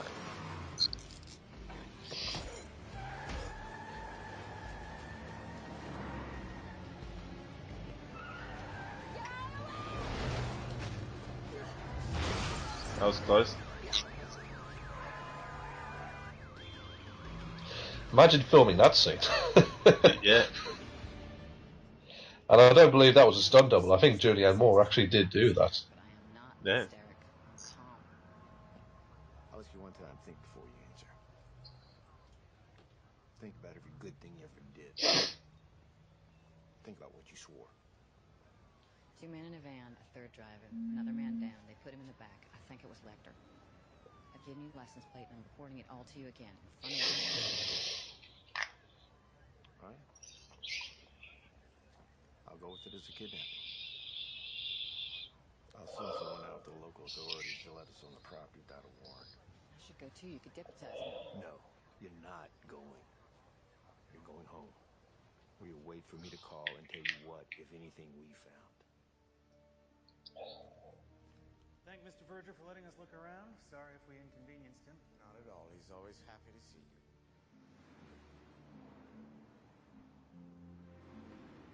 And of course now all the police officers are coming to Mason Verger's estate. But of course he's going to sort of just like, no, I've got nothing to... I don't know where Hannibal Lecter is. Yeah. Why would I know? Give me one. Okay. How is it? Sleeping. Bring him home. Forza, ragazzi, via, via, andiamo. It makes you wonder if they've actually left anyone to do surveillance on the grounds. I don't believe they did, no. No, I don't think they did. And Mason Verger has somehow avoided prison. But they probably thought, oh, he's disfigured and can barely move, so he's probably not a threat anymore. There's nothing out there. I'm going to say it again, in case you didn't hear me clearly before.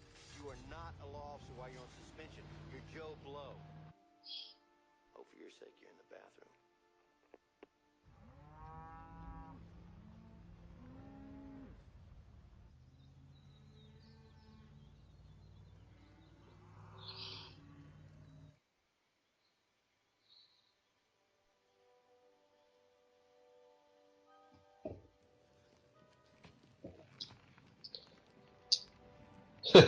On that bloody gurney again.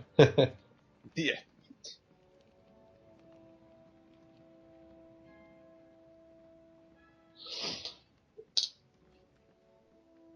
The thing I never sort of fully understood was, why don't they just shoot Lecter? Why do they sort of like have this elaborate plan for him? And Ring any bells from high school biology, Doctor?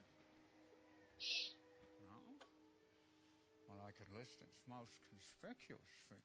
Yeah, it's kind of like Bond villains where when they capture him, they don't just outright kill him. 3 pairs of egg sizes, 1 pair of elongated canines, 3 pairs of molars, 4 pairs of premolars. and to think this is Van Helsing and Dracula reunited.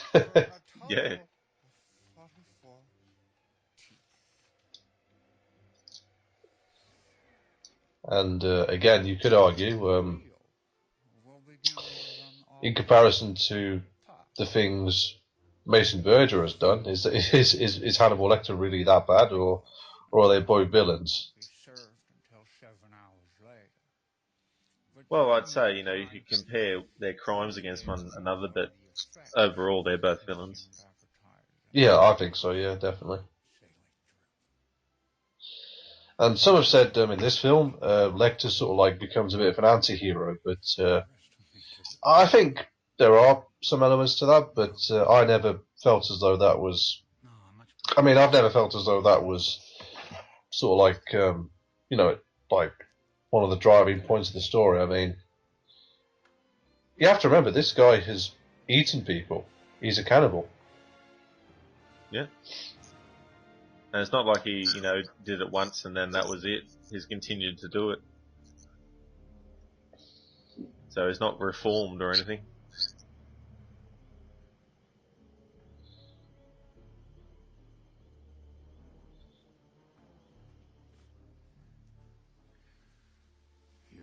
stay for the evening's entertainment, won't you, Cordell?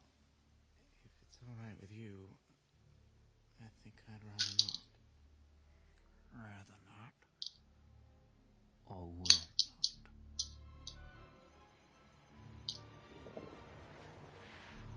But yeah, I think if some people think of him as an anti-hero, then maybe it's just the fact that the idea of the character and how he makes people, like, lulls them into a false sense of security is part of the reason why, you know, people see him as an anti-hero, because on some level they look at him as a character that is, while a bad guy, that he's got qualities to him that are admirable, but it's just the context of those traits and that kind of thing. Like, you know, he's highly intelligent and that kind of thing. And if you put that intelligence into, you know, not using it for manipulation against people, you know, there's quite a lot of stuff that he could have done instead. But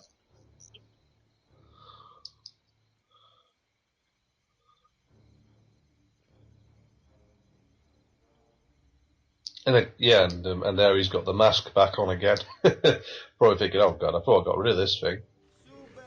yeah.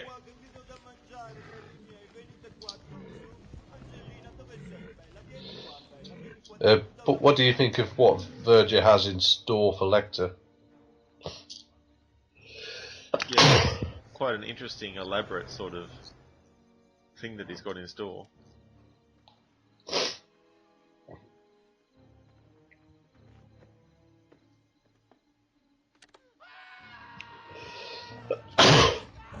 I personally think Gary Oldman would be a good Bond villain. Oh, he would be. He plays villains so well.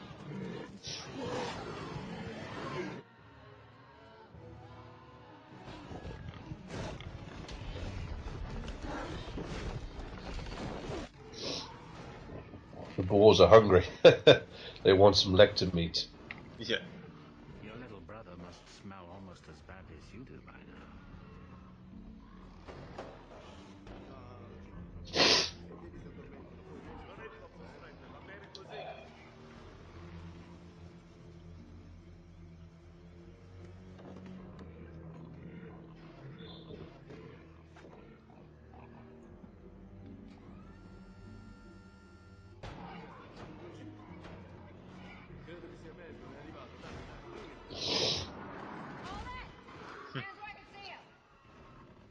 Bella ragazza. Speriamo insieme. I think Lecter, he was sort of counting on Starling to come in and sort of, you know, rescue him. Yeah. Good evening, Clarice. Just like old times. Good evening, Clarice. Can you walk? Can try. You look well. Cut you loose.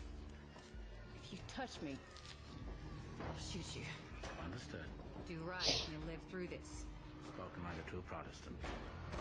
Better hurry. This might go faster if you hand me the knife. There was a third in the loft. No, Clarice. Behind me.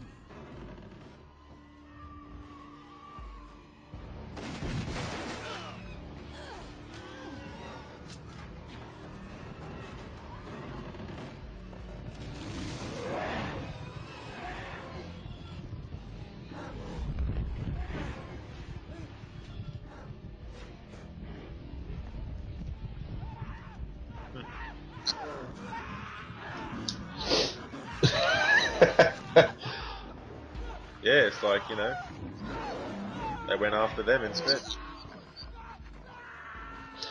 And of course, it's really funny what Lecter does to Verger. I won't give it away, but let's just say it's one of the best scenes in the film. Yeah. I'm staying here. You're involved is what you are. All of it. Now do it. No. Yes.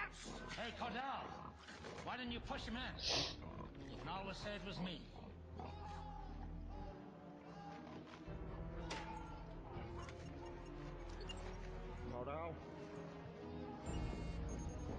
Oh yeah, it's Cordell who does it.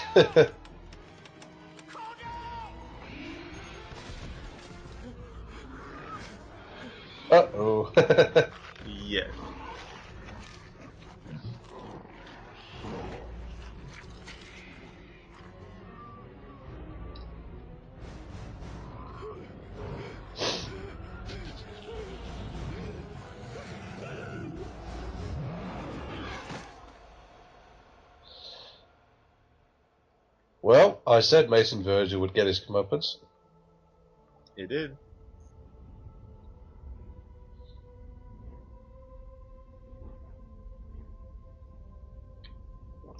And really, as I said earlier, like an important element to remember is Starling is not someone who Lecter wants dead. He actually quite likes her. Yeah. And see, I think not having that love angle is a good thing, and I think it probably works better if it's a one-sided thing. If he feels something for her instead of them both feeling something for each other. Yeah, I mean, look, he even saves her life. Yeah.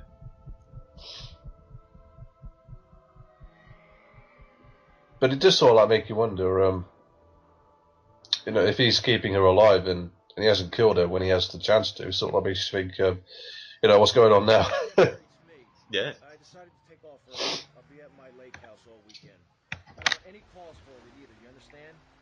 Whoever it is, they could all wait, okay? Mary, listen, it's 4th of July, for Christ's sake. Okay?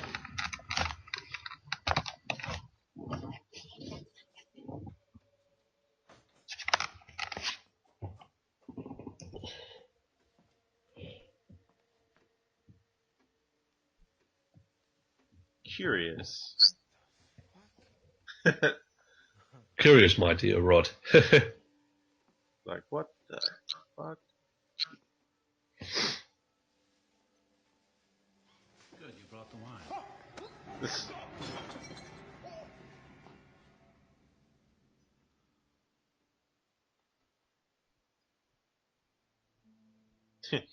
This is wearing Hello. Gucci shoes.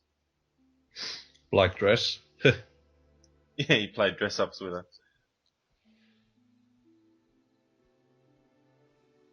And I just love how how like she's not tied down at all either. She can like still move about if she. Yeah. It's like, how did this happen? Why do I look so nice? Yeah. Okay, Lecter's just fucking with me now. Yeah.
And of course, she's seen her gun and she's gonna like try and call for help, but she's just oh no, you've been disconnected. Yeah.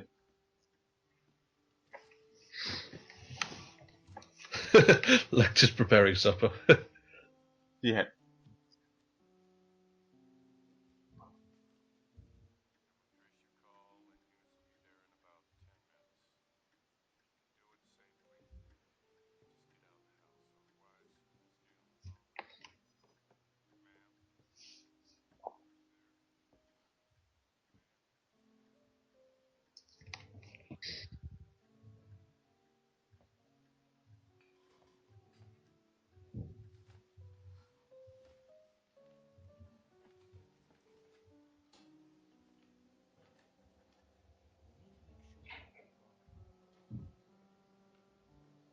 He's preparing a meal. How nice. Oh yeah, definitely. They're definitely preparing a meal of some kind, and I daren't, I daren't say what it is. But you can take a guess who's on the menu. Yeah.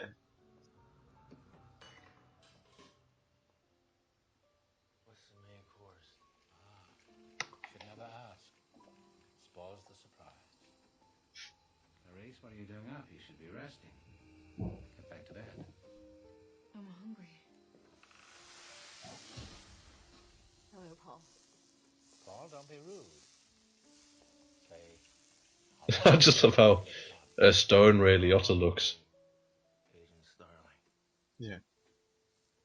I always wanted to watch you eat. What have you got in your hand, Clarice? The funny thing as well, this scene was parodied in Scary Movie too. You know, I've seen that, and I never really picked that up. Yeah, it's a scene where Shorty is sort of like sitting in a chair, and he's sort of like having the butler standing over him. What do you think, Paul? Nice. Yeah.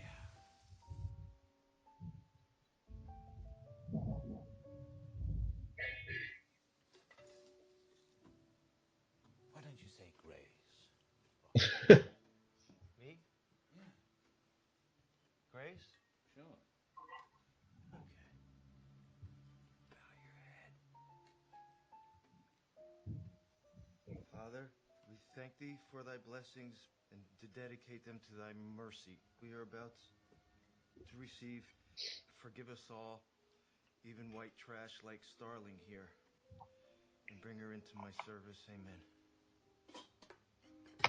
Now I have to tell you, Paul, even the... Oh god. Just what's going next? It just. Have some wine, please. I don't think that's a good idea, Clarice. Not with the morphine. Maybe you should eat some broth. By the way, Starling, that was a job offering I worked into the blessing. I'm going to Congress, you know. Are you? Come around campaign headquarters. You could be an office girl. Can you type in file? Can you take dictation? Take this down. Washington is full of corn pone country pussy. And to think, I think for this scene, Ray Liotta actually was drunk. Really? Yeah, I think so. But I could be wrong about that. Either that, or he's just like doing a great job playing someone who's like stoned on multiple sort of drugs. Well, yeah. See his performance in Goodfellas. Something to you, perhaps it's clashing with the cumin. But I assure you the next course is to die for.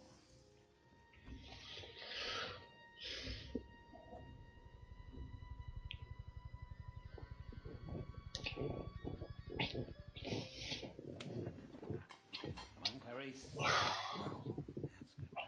good, girl. Good. And what are you going to do with that, Clarice? Yeah.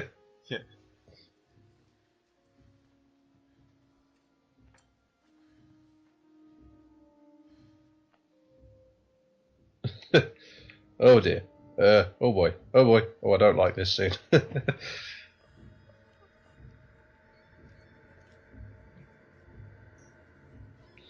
A haircut gone wrong.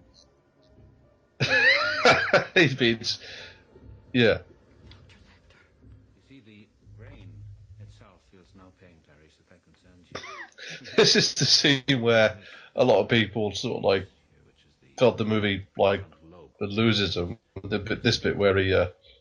Let's just say that it's just completely bizarre. I'll trade you. Trade? Stop now. Very bizarre. And I'll tell you what. How does that word taste you, Clarice? Hmm? Cheap and metallic, like sucking on a greasy coin? Who's Clarice? Agent Starling, Paul, if you can't keep up with the conversation. It's good CGI though. It is, yeah. Here. Oh boy. Sac that contains the brain. Yuck. Very yuck. I would really like some wine.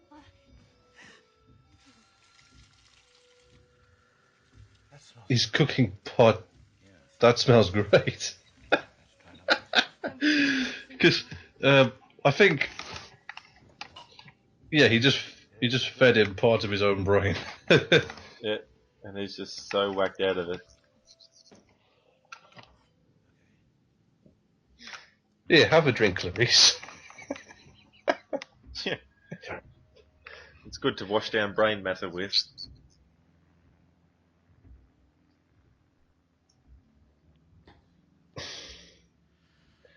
That's quite a gruesome scene that a lot of people complain about, but for me it's no more gruesome than something you would see in Silence of the Lambs. Yeah. And if you did, would they have you back, you think? The FBI. These people who despise all But the scene's in the book, and they tried to adapt the book as best they could, so I think some people would probably complain if they left that bit out. Oh, well, I think, everyone's going to... There's people that are going to complain about a lot of things, no matter what you do, really, in movies. You keep a scene in, take it out, don't have it in. Add a scene. Yeah. But I think, for me, scenes like this are why I think this is just Hannibal Lecter at his creepiest. Yeah. Don't get up. Help me clear and make the coffee. Just think about what I said, Clarice. The little wave he does there. Yeah. These morbid little additions.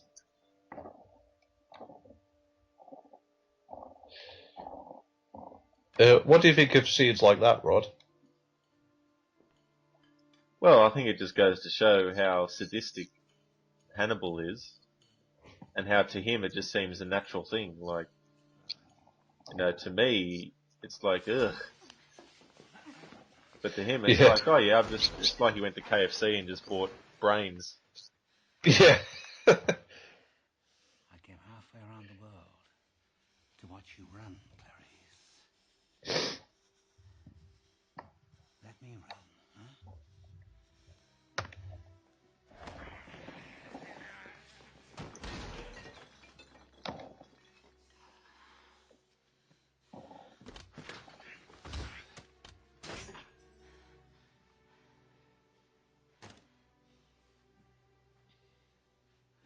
Tell me, Clarice, would you ever say to me... But in this instance, I think this scene is sort of like a good showing of Starling's intelligence, because Lecter thinks like he's got her trapped now, but in a second you'll see that it's it's actually sort of like gone both ways.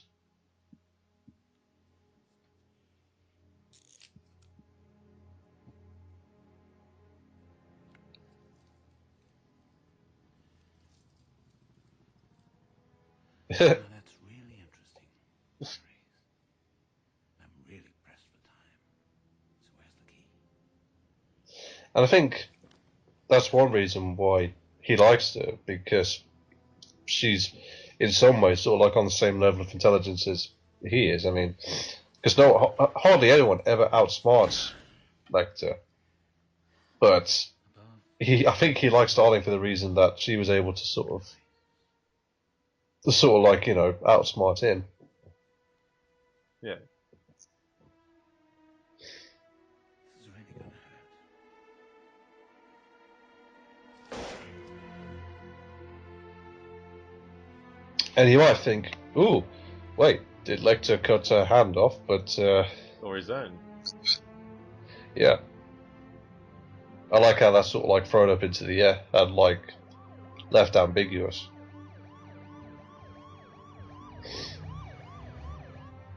And of course, as usual, the police are too late. Yeah. And you can see Starling still has both of her hands. Exactly. Yeah.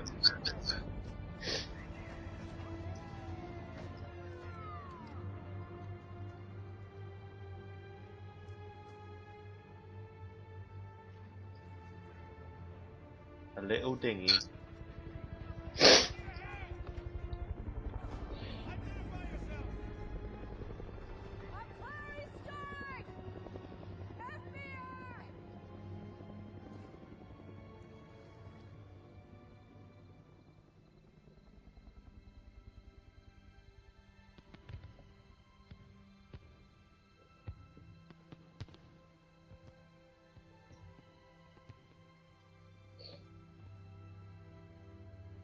But I think there's sort of like hints, maybe a couple of hints that Starling may sort of admire Lecter in one way.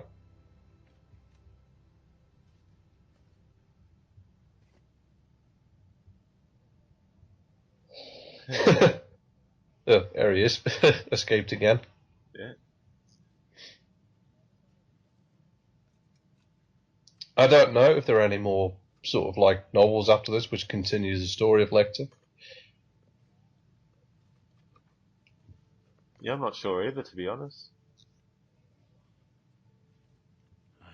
And it's interesting as well how Giancarlo Giannini, he played Padsy in this, and Mads Mikkelsen plays Lecter in the TV series, and he was also in Casino Royale. That's right.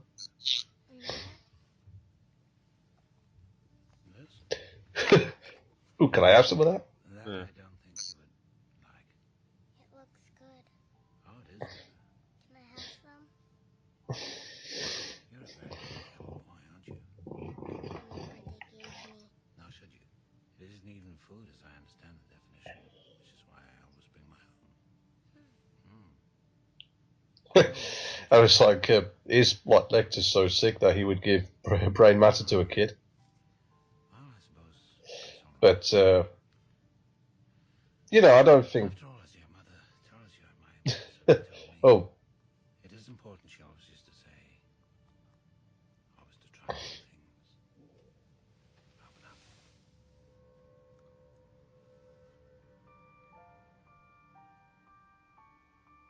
Well, he did. Yes. That man gives me the chills. See, I think that's just a good thing to remind people that, hey, you know, he's not a character that you want to be rooting for, you know. No, definitely not. So yeah, that was Hannibal. Rod, what did you think of it? Well, since I wasn't too attached to Silence of the Lambs, I was able to look at this on its own and sort of not be too worried about, you know, not having Jodie Foster return as Starling. But I think Julianne Moore did a pretty cool job. I enjoyed the movie, and Anthony Hopkins was definitely awesome in this. And Gary Oldman puts in another good performance, and this one, of course, under a lot of prosthetic and makeup. But no, overall, I'd say this is a really good film, and it's a good Ridley Scott movie as well.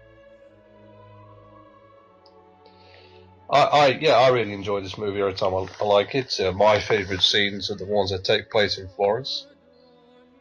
And Anthony Hopkins just steps right back into his signature role quite well. I think Julianne Moore, she was a good replacement for Jodie Foster, and I think really like the problem this film has is the fact that it's a sequel to Silence of the Lambs, which is sort of like a hugely loved movie.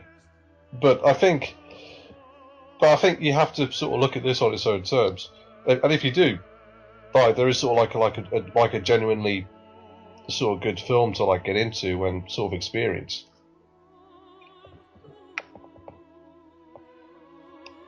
It's funny, one of the music editors on this was actually Mark Streitenfeld, who worked on Prometheus, doing the score. That's right, yeah. He was a protege of Hans Zimmer. Awesome. Yeah, I think that about wraps up today's commentary, and we hope you enjoyed it. Definitely, and join us with our next one. Yeah, not sure what that was going to be, but yeah, as always, thank you for listening. Thanks again. Bye. Bye.